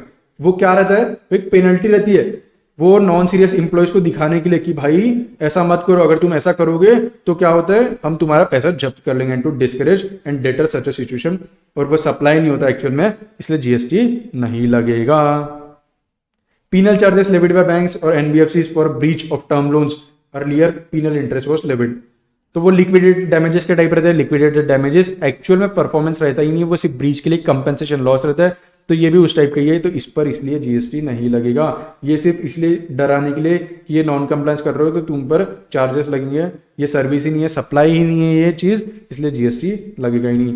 और ये चीज़ अप्लीकेबल नहीं होती क्रेडिट कार्ड्स को, ईसीबी को, ट्रेड क्रेडिट्स को, स्ट्रक्चर्ड ऑब्लिगेशन को, मतलब इस पर जीएसटी लगेगा। इलेक्ट्रिसिटी फिक्स चार्जेस, इलेक्ट्रिसिटी पर जीएसटी लगता ही नहीं तो उसके चार्जेस पर भी जीएसटी नहीं लगेगा। लेट पेमेंट सरचार्ज और फी, वही चीज़, अगर मैंने बैंक से कुछ लोन लिया था, कुछ लेट पेमेंट कुछ कर रहा हूँ तो वो फी पर जीएसटी लगेगा। और वो कौन से रेट से लगेगा, प्रिंसिपल रेट से, जो रेट से लोन के ऊपर जीएसटी लग रहा था, मतलब प्रिंसिपल सप्लाई के रेट से जीएसटी लगेगा। ऐसा नहीं कि वो एंसिलरी सप्लाई, क्योंकि ये तो लेट पेमेंट फी और सरचार्ज तो एंसिलरी सप्लाई है ना, बट प्रिंसिपल सप्लाई तो लोन का था, वो सप्लाई को ध्यान में रखते हुए जीएसटी का रेट लगेगा। Cancellation charges treat as composite supply, cancellation charges जो रहता है वो कंपोजिट सप्लाई रहता है, मेन सप्लाई कोई दूसरा रहता है, जो प्रिंसिपल सप्लाई रहता है उसका रेट लगेगा, और पर कोई सेपरेट जीएसटी नहीं लगेगा। अगर जो कैंसिलेशन चार्जेस है वो एडजस्ट हो चुके इनिशियल बुकिंग के टाइम पे, since the GST has already been paid on booking amount at the time of initial booking. 8th, joint venture transactions, इसमें एक एग्जांपल लेते हैं, 4 दोस्त रहते हैं ए बी सी डी, वो क्या करते हैं, वो चारों 10-10 हज़ार रुपये जमा करते हैं और वो कैश कॉल करते हैं, मतलब 10-10 हज़ार रुपये चारों से ले लेते हैं 4 लोग, और वो एक लैपटॉप लेने जाते हैं। तो वो तो एक जगह से जमा किया था उन्होंने पैसा, तो मेरा ट्रांजेक्शन इन मनी है तो इसलिए वो टैक्सेबल नहीं होगा। बट फॉर एग्जाम्पल सी के पास क्या रहता है, लैपटॉप रहता है, तो contribution to operating member who uses own resources और मशीनरी, तो सी क्या करता है, अपना लैपटॉप यूज कर लेता है इनके धंधे के लिए, तो वो टैक्सेबल सप्लाई में माना जाएगा। ये क्या करते हैं, ये तीनों ए बी और डी, ये तीनों सी को अमाउंट पे करते रहते हैं, कुछ अमाउंट हर महीने कुछ अमाउंट पे करते रहते हैं, rather than buying a new laptop, तो कुछ अमाउंट पे करते रहते हो। तो अगर कोई मेंबर, जो जॉइंट वेंचर का मेंबर खुद अगर खुद के रिसोर्सेज यूज कर रहे हैं, उसके लिए बाकी मेंबर्स कंट्रीब्यूट कर रहे हैं, तो वो चीज टैक्सेबल रहती है under GST. Holding of shares by holding company, अगर होल्डिंग कंपनी सब्सिडरी कंपनी के शेयर्स होल्ड कर रही है, तो वो अमाउंट, वो सप्लाई ऑफ सर्विसेज नहीं माना जाता है, क्योंकि वो सिक्योरिटीज में कवर्ड होता है और सिक्योरिटी सप्लाई ऑफ सर्विसेज नहीं होती है। 10th, employee stock option plan, employee stock purchase plan, restricted stock unit. ये चीज फॉर एग्जांपल फॉरेन सब्सिडरी ने, फॉरेन होल्डिंग कंपनी ने क्या की, एम्प्लॉय ऑफ इंडियन सब्सिडरी को क्या की, ईसॉप दे दी, जिसके लिए इंडियन कंपनी ने उनको रीइंबर्स कर दिया था अमाउंट, ठीक है, फॉरेन होल्डिंग कंपनी को। तो जो रीइंबर्समेंट है ये तो pure cost to cost basis है, मतलब 100 रुपए का इन्होंने ईसॉप दिया, 100 रुपए इंडियन कंपनी ने उनको रीइंबर्स कर दी, तो उस पर जीएसटी नहीं लगेगा, वो नॉट अ सप्लाई, क्योंकि वो सिक्योरिटीज है, और सिक्योरिटीज ना गुड्स होती है ना सर्विस होती है, तो उस पर जीएसटी नहीं लगेगा। अगर एडिशनल अमाउंट चार्ज हुए हैं ओवर कॉस्ट ऑफ सिक्योरिटीज, तो जीएसटी एप्लीकेबल हो जाएगा। अगर यहाँ पे क्या, जो इंडियन कंपनी थी उसने अपनी फॉरेन होल्डिंग कंपनी को कुछ एडिशनल अमाउंट भी पे किया है, तो उस पर जीएसटी लगेगा अंडर रिवर्स चार्ज मैकेनिज्म। क्या के लिए, फॉर फैसिलिटेटिंग और अरेंजिंग ट्रांजेक्शन इन सिक्योरिटीज की बात हुई, यहाँ पे सिक्योरिटीज नहीं, ये जो एडिशनल अमाउंट था वो सर्विस माना जाएगा। बोनस और स्वेट इक्विटी शेयर्स को सप्लाई ही नहीं माना जाता है, तो उस पर जीएसटी लगने की बात ही नहीं होती। और शेयर्स क्या होते हैं, सिक्योरिटीज होती है, तो सिक्योरिटीज पर जीएसटी लगता ही नहीं है, तो इसलिए उस जितना भी इनकम अपन कमाते हैं शेयर से, वो ना तो गुड्स है ना तो सर्विसेज है, इसलिए उस पर जीएसटी नहीं लगता है। 11th, personal guarantee by director. For example ABC limited bankrupt होने वाली रहती है, तो उसको उस क्रेडिटर को पे करने के लिए पैसे चाहिए, तो बैंक के पास जाती है कि मुझे लोन दे दो, बट कोई उसे लोन नहीं देता है, तो उसका जो एक डायरेक्टर रहता है जिसकी मार्केट में रेपुटेशन अच्छी रहती है, वो पर्सनल गारंटी देते हैं वो कंपनी के बिहाफ पे टू बैंक और financial institution for sanctioning the credit facilities to the said company without any consideration. तो जो पर्सनल गारंटी देता है वो डायरेक्टर, उसको माना गया है supply of services as per schedule 1, क्योंकि डायरेक्टर और कंपनी रिलेटेड पर्सन रहते हैं as per schedule 1, but as per RBI guidelines directors कुछ पैसा चार्ज नहीं कर सकता फॉर प्रोवाइडिंग सच गारंटी। तो वैल्यू ऑफ सप्लाई कितना हो जाएगा फॉर सच सर्विस, 0। जीएसटी कितना लगेगा, 0। बट अगर डायरेक्टर कनेक्टेड ही नहीं है कंपनी से फ्यूचर में, बट जो गारंटी है वो स्टिल कंटिन्यू, वो होते ही जा रही है कंटिन्यू, तो टैक्सेबल वैल्यू रहेगी वो कितनी रहेगी, जितना भी रेम्यूनरेशन या फिर कंसिडरेशन चार्ज कर रहा है कौन, वो director for providing guarantee to the guarantor directly और इनडायरेक्टली, वो टैक्सेबल वैल्यू हो जाएगी और उस पर जीएसटी लगेगा। 12th, employer employee. Branch office के एम्प्लॉइज कुछ सर्विसेज प्रोवाइड कर रहे हैं हेड ऑफिस को, और हेड ऑफिस क्या कर रही है, सैलरी एलोकेट कर रही है ब्रांच ऑफिस को, तो टैक्सेबल हो जाएगा बिकॉज डिस्टिंक्ट पर्सन वाला कंसेप्ट लग जाएगा उस पर। सिमिलरली हेड ऑफिस के एम्प्लॉइज कुछ सर्विसेज प्रोवाइड कर रहे हैं टू ब्रांच ऑफिस, और allocation and recovery of the salary of employees of head office from the branch office. अगर ब्रांच ऑफिस से भी एलोकेशन हो रहा है सैलरी का, तो वो भी टैक्सेबल हो जाएगा कि डिस्टिंक्ट पर्सन के डेफिनेशन में वो क्लासीफाई हो जाएंगे और क्रॉस चार्ज के अंडर में वो टैक्सेबल हो जाएगा। अगर एम्प्लॉयर ने क्या किया, कुछ कार बेच दिया एम्प्लॉय को, तो वो टैक्सेबल हो जाएगा रिलेटेड पर्संस में। Salary paid to foreign employees for services rendered by them to in Indian project of a foreign company, मतलब एक्सपर्ट एम्प्लॉइज, मतलब बाहर से एम्प्लॉइज बुलाए थे कुछ इंडिया में सर्विसेज देने के लिए, तो वो जो सर्विसेज देंगे वो नॉट टैक्सेबल रहेगी इंडिया में। Canteen facility provided to employees, employee को कैंटीन फैसिलिटी प्रोवाइड की है, ये सप्लाई नहीं माना जाता बाय एम्प्लॉयर, ये मेरली रिकवरी ऑफ कॉस्ट है। अगर उससे कुछ पैसा भी ले लिया एम्प्लॉय से कि भाई तेरे को खाना खिला रहे हैं बट तू कुछ पैसा दे दे, एग्जाम्पल 100 रुपए का खाना खा रहा है तू, तो 50 रुपीज हम दे देते, 50 रुपीज तू दे दे, तो वो जो 50 रुपीज है बचा हुआ वो रिकवरी ऑफ कॉस्ट है, उस पर जीएसटी नहीं लगेगा। और जो कैंटीन सर्विसेज है उस पर तुमको एलिजिबल आईटीसी उतना ही होगा जितना एम्प्लॉयर पोर्शन है, जितना जो 50 रुपीज तुमने पे किया था उस पर ही तुमको आईटीसी मिलेगा, एम्प्लॉय के शेयर पे नहीं मिलेगा। वो भी कब मिलेगा, अगर ये जो कैंटीन फैसिलिटी है ये अंडर स्टैट्यूटरी ऑब्लिगेशन प्रोवाइड की है, ये हम सेक्शन 17 सबसेक्शन 5 में देखेंगे ब्लॉक क्रेडिट में। Employee incentive GST treatment, for example एक आर्यन प्राइवेट लिमिटेड है, ये क्या है, engage in business of construction material, इसने 70,000 इंसेंटिव ये बोल रहा है कि मैं एम्प्लॉइज को कि मैं तुमको पे करूंगा upon achieving sales target, since the incentive forms part of salary, वो सैलरी का पार्ट बनता है इंसेंटिव्स, इसीलिए उसको एज ए गिफ्ट ट्रीट नहीं किया जाएगा, क्योंकि तुम तो बोलोगे 50,000 से ऊपर है, ये गिफ्ट है और ये इन सिंगल फाइनेंशियल ईयर है तो इस पर जीएसटी लगा देना चाहिए, but as a part of salary है क्योंकि उसमें टीडीएस डिडक्ट हुआ था, तो इसलिए गिफ्ट का पार्ट नहीं होगा, इसीलिए ये कवर नहीं होगा शेड्यूल 1 में, ये कवर होगा शेड्यूल 3 में। ये क्या बोलते हैं, इसलिए जीएसटी नहीं लगेगा बिकॉज ये शेड्यूल 3 में कवर होगा। ये एम्प्लॉय ने एम्प्लॉयर को कुछ सर्विस दिया इन द कोर्स ऑफ इस एम्प्लॉयमेंट, तो वो खुशी में वो इंसेंटिव दे रहा है एम्प्लॉयर, इसलिए शेड्यूल 3 में कवर होगा, शेड्यूल 1 में नहीं। Restaurant versus sweet shop, for example Haldiram. Haldiram में 3 चीज अपन ध्यान रखते हैं, एक राज कचौरी, एक कोक और तीसरी चीज kaju katli. First raj kachori, restaurant services, dining take away. Raj kachori बहुत फेमस है हल्दीराम की, तो फूड प्रिपेयर भी हल्दीराम में हुआ, सोल्ड भी हल्दीराम में हुआ, तो ये माना जाएगा supply of service, composite supply. 5% जो जीएसटी का रेट है ऑन रेस्टोरेंट सर्विस वो लग जाएगा, क्योंकि कुकिंग सर्विसेज इन्वॉल्व थी यहाँ पे, आईटीसी नहीं मिलेगा, ठीक है। कोक, अब क्या किया हल्दीराम ने, अभी डाइट कोक बहुत चल रहा था तो उसने वहां पे डाइट कोक रख दिया अपने शॉप पे, तो पैकेज फूड उसने परचेज किया था मार्केट से वही रख दिया, तो ये चीज सप्लाई ऑफ गुड्स मानी जाएगी, ना कि सप्लाई ऑफ सर्विस, क्योंकि रेस्टोरेंट सर्विस नहीं है। तो जीएसटी रेट कैसे लगेगा, as per goods ITC available रहेगा, क्योंकि कुकिंग और सर्विस फैसिलिटी नहीं आई बाय सेलर। स्वीट शॉप, अब जैसे हल्दीराम की काजू कतली बहुत फेमस है तो वहां पे काजू कतली भी रखी हुई थी, अब क्या हुआ स्वीट्स नमकीन सोल्ड की काउंटर पे ही, वहां पे जब बिलिंग कराते हैं तो हमको काजू कतली दिखी, हमने काजू कतली वहां से ले ली, वो सप्लाई ऑफ गुड्स माना जाएगा, क्योंकि वो वहां पे बनाया नहीं गया हुआ है एज पर, और ये GST rate as per goods लगेगा, आईटीसी अवेलेबल रहेगा, not a part of restaurant service माना जाएगा।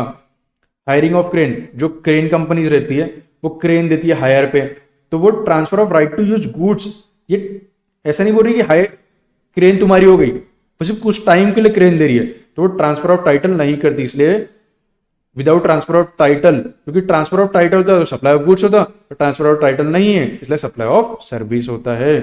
गुड सेंटर कैलिब्रेशन और repairs, good sent within India for calibration, कुछ रिपेयर्स वगैरह के लिए भेज दिया गया on returnable basis, are not treated as supply since the movement occurs without consideration, तो ये चीज मैं टैक्स इनवॉइस भी इशू नहीं करते, इसलिए डिलीवरी चालान इशू करते हैं कि कुछ देख लो तुम सही प्रोसेस हुआ कि नहीं हुआ, इसलिए कैलिब्रेशन के लिए कभी कभी माल विद इन इंडिया भेजती है एक कंपनी दूसरे अपने ब्रांचेस को दूसरे, तो इसलिए वो विदाउट कंसिडरेशन है, तो वो उस चीज में टैक्स इनवॉइस इशू नहीं होता है क्योंकि वो सप्लाई नहीं माना जाता है, इसलिए डिलीवरी चालान इशू करते हैं।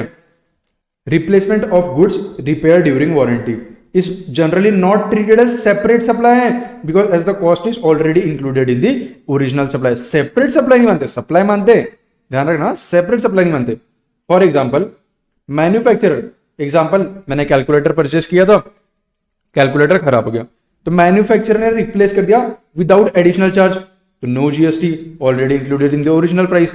वो जो रिप्लेसमेंट के स्टार्टिंग में जब खरीद रहे थे तब बोल रहे थे रिपेयर ड्यूरिंग वारंटी रहेगा, तो कुछ भी जीएसटी नहीं लगेगा क्योंकि एडिशनल कुछ पेमेंट लगा ही नहीं है। अगर एडिशनल कंसिडरेशन वो बोलता है एक्स्ट्रा 100 रुपए दो, तो जीएसटी लगेगा एक्स्ट्रा 100 रुपए पे, GST payable on additional amount. जो डिस्ट्रीब्यूटर है वही रिप्लेस कर दे रहा है on behalf of manufacturer without extra charge, without extra charge है तो कोई जीएसटी नहीं लगेगा, कोई आईटीसी रिवर्सल करना नहीं पड़ेगा डिस्ट्रीब्यूटर को। डिस्ट्रीब्यूटर रिप्लेस कर रहा है खुद के स्टॉक से या फिर परचेस करके फ्रॉम थर्ड पार्टी, तो जीएसटी पेएबल होगा। डिस्ट्रीब्यूटर रिप्लेस कर रहा है goods supplied by manufacturer and manufacturer issues credit note, तो मैन्युफैक्चरर को एडजस्ट करना पड़ेगा tax liability subject to ITC reversal. Manufacturer क्या कर रहा है, सेंड कर रहा है free of cost to distributor for replacement, तो जीएसटी भी नहीं लगेगा क्योंकि फ्री ऑफ कॉस्ट भेज रहा है फॉर रिप्लेसमेंट, ना आईटीसी रिवर्सल करना पड़ेगा इश्यूड वो जो भी मैन्युफैक्चरर ने भेजा वो गुड्स पर। डिस्ट्रीब्यूटर क्या कर रहा है, रिपेयर कर दे रहा है goods on behalf of manufacturer and issues tax invoice debit note to the manufacturer, manufacturer कुछ एडिशनल अमाउंट चार्ज कर रहा है तो इसलिए इसको जीएसटी पेएबल रहेगा। Taxability of extended warranty, first case for example ये पेंसिल मैंने खरीदा, इसकी क्या किया केस 1 केस 2, जब मैं खरीद रहा था तभी मैंने एक्सटेंडेड वारंटी ले लिया, फॉर एग्जांपल फ्लिपकार्ट से, जब मैं खरीद रहा था तब मैंने एक्सटेंडेड वारंटी नहीं लिया केस 2। केस 1 पहले देखते हैं अपन, जब मैं खरीद रहा था उस टाइम पे मैंने एक्सटेंडेड वारंटी ले लिया, तो वो कंपोजिट सप्लाई बन गया, प्रिंसिपल सप्लाई गुड्स, मतलब ये पेंसिल प्रिंसिपल सप्लाई बन गई, तो ये जीएसटी कौन सा रेट से लगेगा, प्रिंसिपल सप्लाई मतलब गुड्स वाले इससे, सर्विस के इससे नहीं। एक्सटेंडेड वारंटी तब मैंने वारंटी जब परचेस करा था तब नहीं लिया था, बाद में लिया या फिर किसी थर्ड पार्टी से लिया, तो वो चीज में ये जो वारंटी है वो इंडिपेंडेंट सप्लाई ऑफ सर्विस मानी जाएगी, और जीएसटी पेएबल कौन से रेट पे होगा, जो सर्विस का रेट लग रहा है, जो वारंटी वाला रेट लग रहा है उस पर। 20 सैल्वेज और wreck value in year marked in claim assessment of damage cost due to motor vehicle. मेरी 2 लाख रुपए की बाइक थी, वो तहस नहस हो गई एक एक्सीडेंट में, 2 लाख रुपए था। अब इंश्योरेंस कंपनी ने बोला था मुझे 50,000 रुपए देंगे, बट क्या हुआ, जो मेरी बाइक थी उसकी अभी भी मुझे लग रहा है कि 10,000 रुपये मार्केट वैल्यू निकल जाएगी। तो इंश्योरेंस कंपनी ने कितना बोला था दूंगी, 50,000। अभी मुझे क्या लग रहा है उसको कितने मिलेंगे, 10,000 मिल जाएंगे, मुझे ऐसा लग रहा है, अगर वो बाइक को मैं ऐसे भी बेचता हूँ तो कबाड़ी में। तो salvage value deducted from claim amount, अगर इंश्योरेंस कंपनी मुझे 40,000 ही देती है और बोलती है ये बाइक भी तू ही रख ले यार, तू 10,000 में बेच दे, 40,000 तू रख ले, बाइक तू रख ले, तू अपना 50,000 बना ले, ठीक है। तो फिर जो सैल्वेज वैल्यू है, ये जो सैल्वेज है, ये बचा हुआ जो बाइक है, ये तो मेरी है, मतलब इंश्योर्ड की है, तो नो जीएसटी बाय इंश्योरर, तो इंश्योरर को जीएसटी पे नहीं करेगा।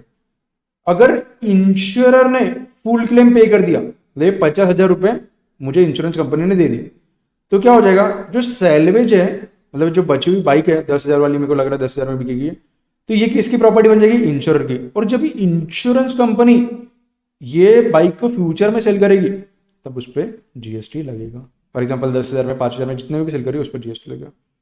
कुछ लास्ट में other important clarifications, out of court settlement GST नहीं लगता उस पर। एलआईसी पॉलिसी मैच्योरिटी प्रोसीड्स वो टैक्सेबल नहीं रहती, इसलिए फॉर एग्जांपल अगर मेरा 19 लाख का टर्नओवर है, रजिस्ट्रेशन 20 लाख के टर्नओवर पे होता है, अगर मुझे एलआईसी मिल गया 3 लाख का, मतलब मेरा 22 लाख टर्नओवर हो गया, ऐसा नहीं। जो एलआईसी के पैसा मिलता है मैच्योरिटी पे वो टैक्सेबल नहीं रहता, therefore it is not included in the aggregate turnover for determining registration requirement under GST. तभी भी अगर मेरा 22 लाख भी हुआ तभी मेरे को जीएसटी नहीं लेना पड़ेगा, बिकॉज वो 3 लाख जो एलआईसी पॉलिसी का मैच्योरिटी पे मिला पैसा है वो टैक्सेबल नहीं रहता, उस पर जीएसटी नहीं लगता, वो एग्रीगेट टर्नओवर में काउंट नहीं होता है। लाइसेंस ऑफिस एक्टिविटीज, तो मेरा extension of foreign head office या फिर नो सेपरेट आइडेंटिटी है तो वो सप्लाई नहीं माना जाता, सप्लाई नहीं है तो जीएसटी नहीं लगेगा। Fees paid to the government agency for certain benefits included in the taxable value. अब हम देखते हैं composite supply and mix supply under section 8 of the CGST act. Composite supply क्या होता है, composite supply means supply made by taxable person to a recipient consisting of 2 or more supplies, 2 or more taxable supplies of goods or services or both, which are naturally bundled, इसको ध्यान में रखो यार तुम, which are naturally bundled and supplied in conjunction with each other, मतलब together supply किया in the ordinary course of business, normally उसको साथ में ही सप्लाई करते हैं। where one supply is principal supply, for example mobile and charger. Mobile जब अपन लेने जाते हैं तो चार्जर फ्री में मिलता है, तो इसलिए इसको माना जाता है कंपोजिट सप्लाई। और इस पर रेट कौन सा लगता है, जो principal supply that is mobile का, इस पर रेट लगेगा, tax rate applicable to principal supply will apply to the entire composite supply. For example अगर मोबाइल पे 18% जीएसटी लगता था, चार्जर पे 5%, तो अगर अपन मोबाइल लेंगे तो टोटल 18% जीएसटी लगेगा। ऐसा नहीं कि चार्जर पे 5% अलग से लगेगा, टोटल अगर 10,000 रुपये का मोबाइल है तो 10,000 पे 18% लगेगा, चार्जर का अमाउंट अलग से करके उसमें 5% लगेगा, ऐसा कुछ नहीं है।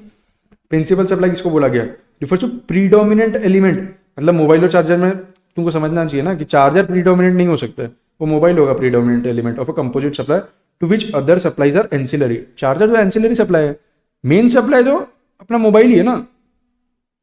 इंडिकेटर्स ऑफ कंपोजिट सप्लाई, क्या क्या इंडिकेटर्स हो सकते हैं, normally advertise sold as a package, मतलब फ्लाइट के साथ फूड, एयर इंडिया है ना। Elements not normally available separately, generally ऐसे एलिमेंट्स अलग अलग नहीं मिलते हैं।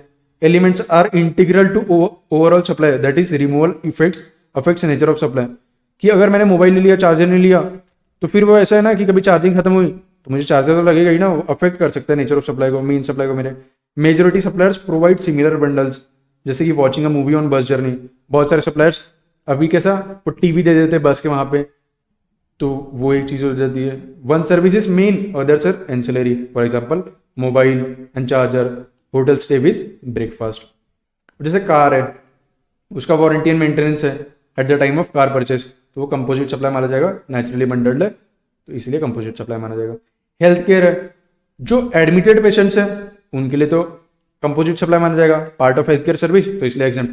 जो उसके दोस्त लोग हैं, जो उसके फैमिली वाले हैं, उनको अगर वो वहाँ पे हॉस्पिटल में कुछ क्या बोलते हैं, कुछ फूड्स खा रहे हैं, या फिर वो जो पेशेंट्स है ओपीडी में, या फिर कुछ डॉक्टर्स वगैरह हो गए, वो कंपोजिट सप्लाई में नहीं आएंगे, टैक्सेबल अलग से टैक्स होगा। ऐसा नहीं कि कंपोजिट सप्लाई में आके वो एग्जाम्प्ट हो जाएगा, क्योंकि हेल्थ केयर सर्विस तो एग्जाम्प्ट है, तो वो चीज़ एग्जाम्प्ट नहीं होता है, वो टैक्सेबल होगा। Health care supply of goods such as wheel chair जो रहते हैं, ट्राइसाइकिल टू पेशेंट्स रहते हैं, ये हेल्थ केयर सर्विस में ही नहीं आता, ये सप्लाई ऑफ गुड्स माना जाता है, और ये इसमें अलग से टैक्स लगता है, ये कंपोजिट सप्लाई नहीं माने जाते हैं। Education, boarding and lodging with elite services.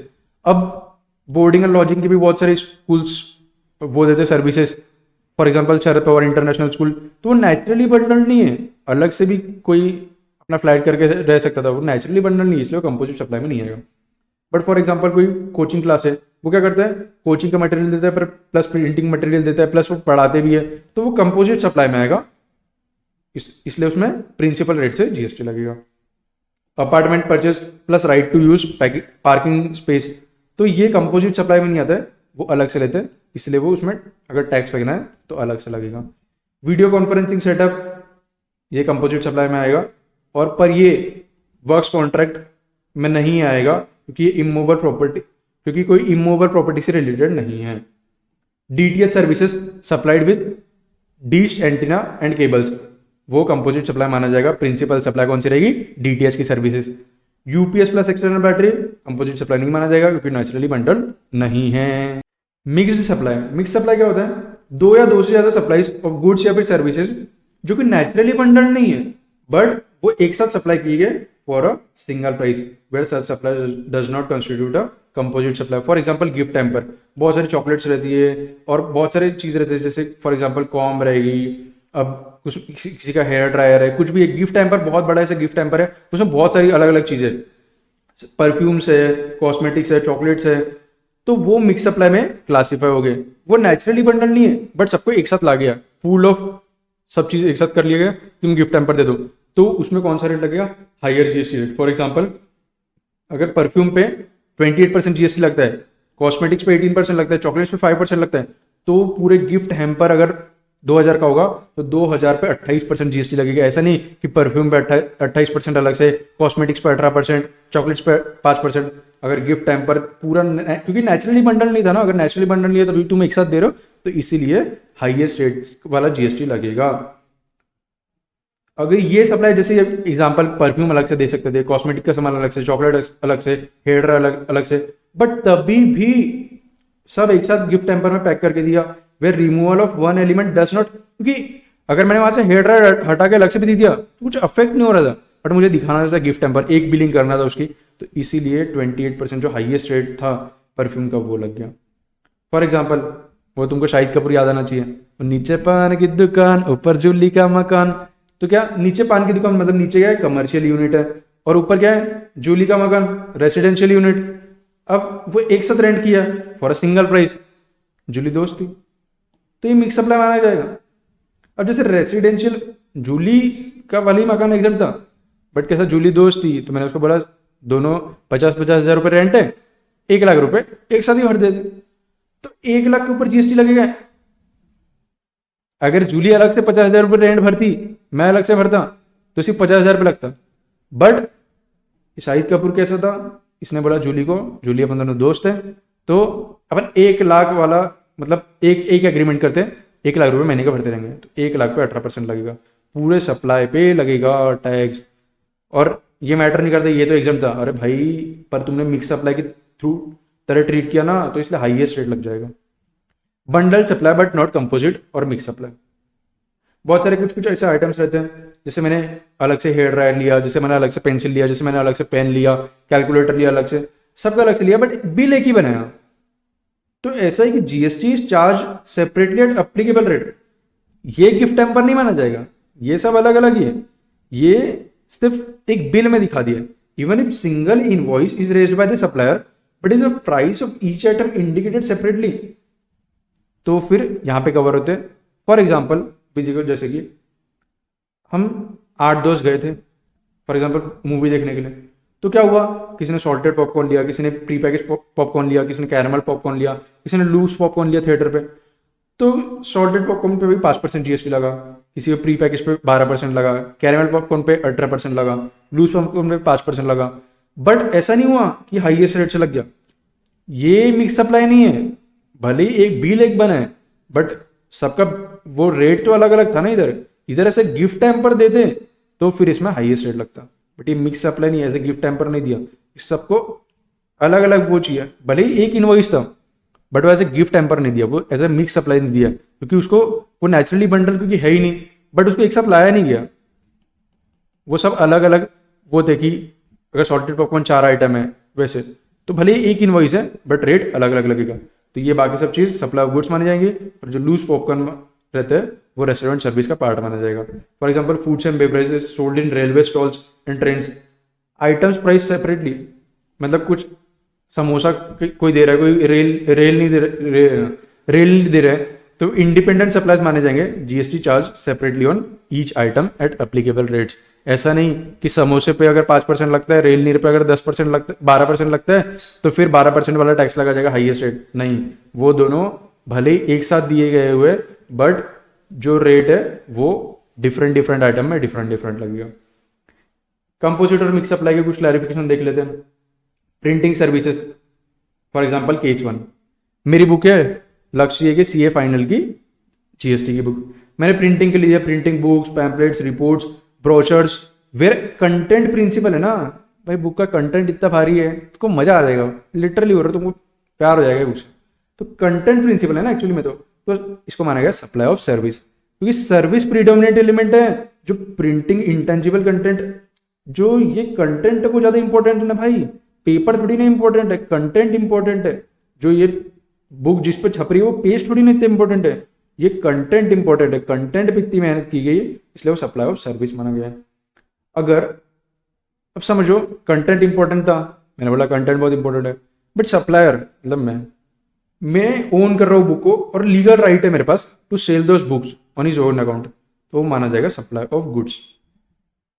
जब मैं बेच रहा हूँ गुड्स को, ये बुक को, तो वो सप्लाई ऑफ गुड्स माना जाएगा, ना कि supply of services. Case 2, printing envelopes, letter cards, logos, tissues, napkins, walls, where material is principal. जब एनवेलप प्रिंट करा रहे हैं तो वो जो कार्ड है वो प्रिंसिपल एलिमेंट है ना, तो इसलिए इसको माना जाएगा supply of goods. Activity of बस बॉडी बिल्डिंग, अगर रेडीमेड बस बॉडीज हैं तो सप्लाई ऑफ गुड्स, अगर कस्टमर के वो कस्टमाइजेशन पे है तो वो supply of services. Retreading of tyres, मतलब अगर मैं जा रहा था ऐसे अपनी कार से और मेरी कार यहाँ पे खराब हो गई, तो कार के टायर खराब हो गया था, वो पंचर हो गया था। अब रीट्रेडिंग क्या होता है, जनरली वो कंपोजिट सप्लाई होता है, इसमें सर्विस जो है, जो जॉब वर्कर है, जो कार सुधार रहा है, वो जो मैकेनिक है उसकी सर्विस बहुत इंपॉर्टेंट है। टायर तो वो चेंज करेगा या फिर नहीं करेगा वो तो एंसिलरी है ना, बट वो जो सर्विस दे रहा है वो बहुत इंपॉर्टेंट है, इसलिए सप्लाई ऑफ सर्विस माना जाता है। But tyre belong to recipient, अगर मैं वो टायर उसको लाके दे रहा हूँ तो वो सप्लाई ऑफ सर्विस है, मतलब अगर मेरे टायर में वो क्या कर रहा है, पंचर सुधार रहे हैं, तो वो सप्लाई ऑफ सर्विस है, वो जॉब वर्क का नेचर हो गया। बट वो नया टायर लगा रहा है, खुद से वो टायर लगा रहा है, तो वो सप्लाई ऑफ गुड्स माना जाएगा, principal supply with tyre main supply हो जाएगा उसमें। कार सर्विसिंग कभी वो गुड्स लगा रहा है, उसकी लेबर की सर्विसेज भी है, तो जैसे गुड्स पे अगर 12% जीएसटी लगता है तो उस पर 12 लगेगा, उसकी सर्विस पे अगर 18 लगता है तो 18 लगेगा, तो सब पे अलग अलग रेट से लगेगा। Preferential location charges collected along with consideration for sale, transfer of residential और commercial properties. Preferential location charges collect करते हैं इन एडिशन टू जो पैसा मिलने वाला है सेल ऑफ लैंड बिल्डिंग से, उसके एडिशन में ये पैसा कलेक्ट करते हैं, तो कंपोजिट सप्लाई माना जाता है। वेयर कंस्ट्रक्शन सर्विस जो रहती है वो मेन सर्विस रहती है, as allowing choice of location. जो पीएलसी रहता है उसका सेम ट्रीटमेंट रहेगा as main supply of construction services, जो एडिशनल पैसा मांगा है उसका सेम मतलब जीएसटी ट्रीटमेंट जो कंस्ट्रक्शन सर्विसेज का हो रहा है before issuance of completion certificate, क्योंकि आफ्टर रहता तो जीएसटी नहीं लगता, before issuance of completion certificate पे जो रेट से जीएसटी लग रहा है वो रेट से यहाँ पे भी जीएसटी लगेगा। Reimbursement of electricity charges received by real estate companies, malls, airport operators etcetera from their lessees और occupants. Electricity bundled with renting of immovable property, maintenance of premises even if billed separately, तो composite supply माना जाता है। GST rate कौन सा लगेगा? जो renting of immovable property पे लग रहा है, मेंटेनेंस ऑफ प्रीमाइसेस पे लग रहा है, वही जीएसटी रेट लगेगा। फॉर एग्जांपल क्या किया मैंने, मॉल में मेरी दुकान थी, मैंने उसको रेंट पे दे दिया, मैं बोल रहा हूं कि मैं ही इलेक्ट्रिसिटी का बिल पे करूंगा, तू एग्जाम्पल 1 लाख रुपए महीने का मुझे देते जा, मैं ही इलेक्ट्रिसिटी का रेंट पे कर दूंगा। तो वो जो इलेक्ट्रिसिटी की जो सप्लाई है वो बंडल्ड है, का किससे? जो रेंट पे मैंने दुकान दिया उससे बंडल्ड है, इसलिए वो कंपोजिट सप्लाई माना जाएगा। और जो जीएसटी का रेट रहेगा वो सेम लगेगा जो रेंटिंग ऑफ इमूवेबल प्रॉपर्टी पे लगता है। अब जो इलेक्ट्रिसिटी चीज थी वो क्या कर रहा था, मैं बोल रहा था तू इलेक्ट्रिसिटी अलग से भर दे, मुझे तू 90,000 रुपये दे दे और तू जितना भी इलेक्ट्रिसिटी आ रहा है तेरा वो तू अलग से भरते जा। तो वो क्या हुआ, वो part of value of supply नहीं हुआ, क्योंकि क्या कर रहा था, अब अगर तू अलग से भी जीएसटी नहीं भर पा रहा है तो तू मेरे को जीएसटी का अमाउंट अलग से दे दे 10,000 रुपये, और मैं वो इलेक्ट्रिसिटी कंपनी जो भी है अपनी उसको भर दूंगा। तो मैं क्या कर रहा हूँ, सिर्फ रीइंबर्समेंट, उससे पैसा ले रहा हूँ और कंपनीज को दे रहा हूँ। बट यहाँ पे क्या था, ये 1 लाख रुपए में इलेक्ट्रिसिटी वाला चीज इंक्लूडेड था, इसलिए ये कंपोजिट सप्लाई हुआ। यहाँ पे वो चीज इंक्लूडेड नहीं है, इलेक्ट्रिसिटी वाला अमाउंट, इसलिए कंपोजिट सप्लाई नहीं होगा और यहाँ पे जीएसटी नहीं लगेगा। क्योंकि इलेक्ट्रिसिटी का पैसा अगर वो दे भी रहा है तो मैं वो सीधा का सीधा जाके इलेक्ट्रिसिटी कंपनी को दे रहा हूँ, तो मैं सिर्फ और सिर्फ रीइंबर्स कर रहा हूँ पैसा वो, तो उस पर जीएसटी नहीं लगेगा। Supply of food beverages in cinema hall, अगर वो इंडिपेंडेंट सप्लाई, मतलब एग्जांपल जब हम टिकट बुक कर रहे थे कोई पिक्चर की, तभी हमने पॉपकॉर्न ऐड कर लिया, तो वो क्या हो जाएगा, कंपोजिट सप्लाई हो जाएगा। और रेट कौन सा लगेगा, सिनेमा एग्जीबिशन सर्विस का। बट हमने टिकट जो सिनेमा थिएटर की थी वो अलग से बुक की और वहां पे जाके पॉपकॉर्न्स लिए, तो वहां पे जाके जब पॉपकॉर्न्स लगे तो उस पर रेस्टोरेंट सर्विस का रेट लगेगा, एग्जांपल 5%। एंसिलरी और incidental services provided by GTA, GTA ancillary services जैसे लोडिंग, अनलोडिंग, पैकेजिंग या फिर ट्रांसशिपमेंट, वेयर हाउसिंग की सर्विसेज जीटीए प्रोवाइड करता है। ड्यूरिंग ट्रांसपोर्टेशन किया तो कंपोजिट सप्लाई हो जाएगा, ट्रांसपोर्ट क्योंकि प्रिंसिपल सप्लाई है। और अगर सेपरेट है, बाद में अगर सेपरेट है और इनवॉइस सेपरेटली, तो ये कंपोजिट सप्लाई नहीं होगा और टैक्स हो जाएगा बाद में सेपरेटली। तो थैंक यू सो मच, यहाँ पे हमारा सप्लाई चैप्टर का रिवीजन खत्म होता है। होप सो आपको ये चीज बहुत पसंद आई होगी, और आपको कुछ भी डाउट रहता है तो मेरा व्हाट्सएप नंबर है 9067503756, तो इस पे आप व्हाट्सएप कर सकते हैं। और आपको मेरे प्यारे प्यारे नोट्स मेरे टेलीग्राम पे और डिस्क्रिप्शन बॉक्स में मिल जाएंगे। Thank you so much, thank you.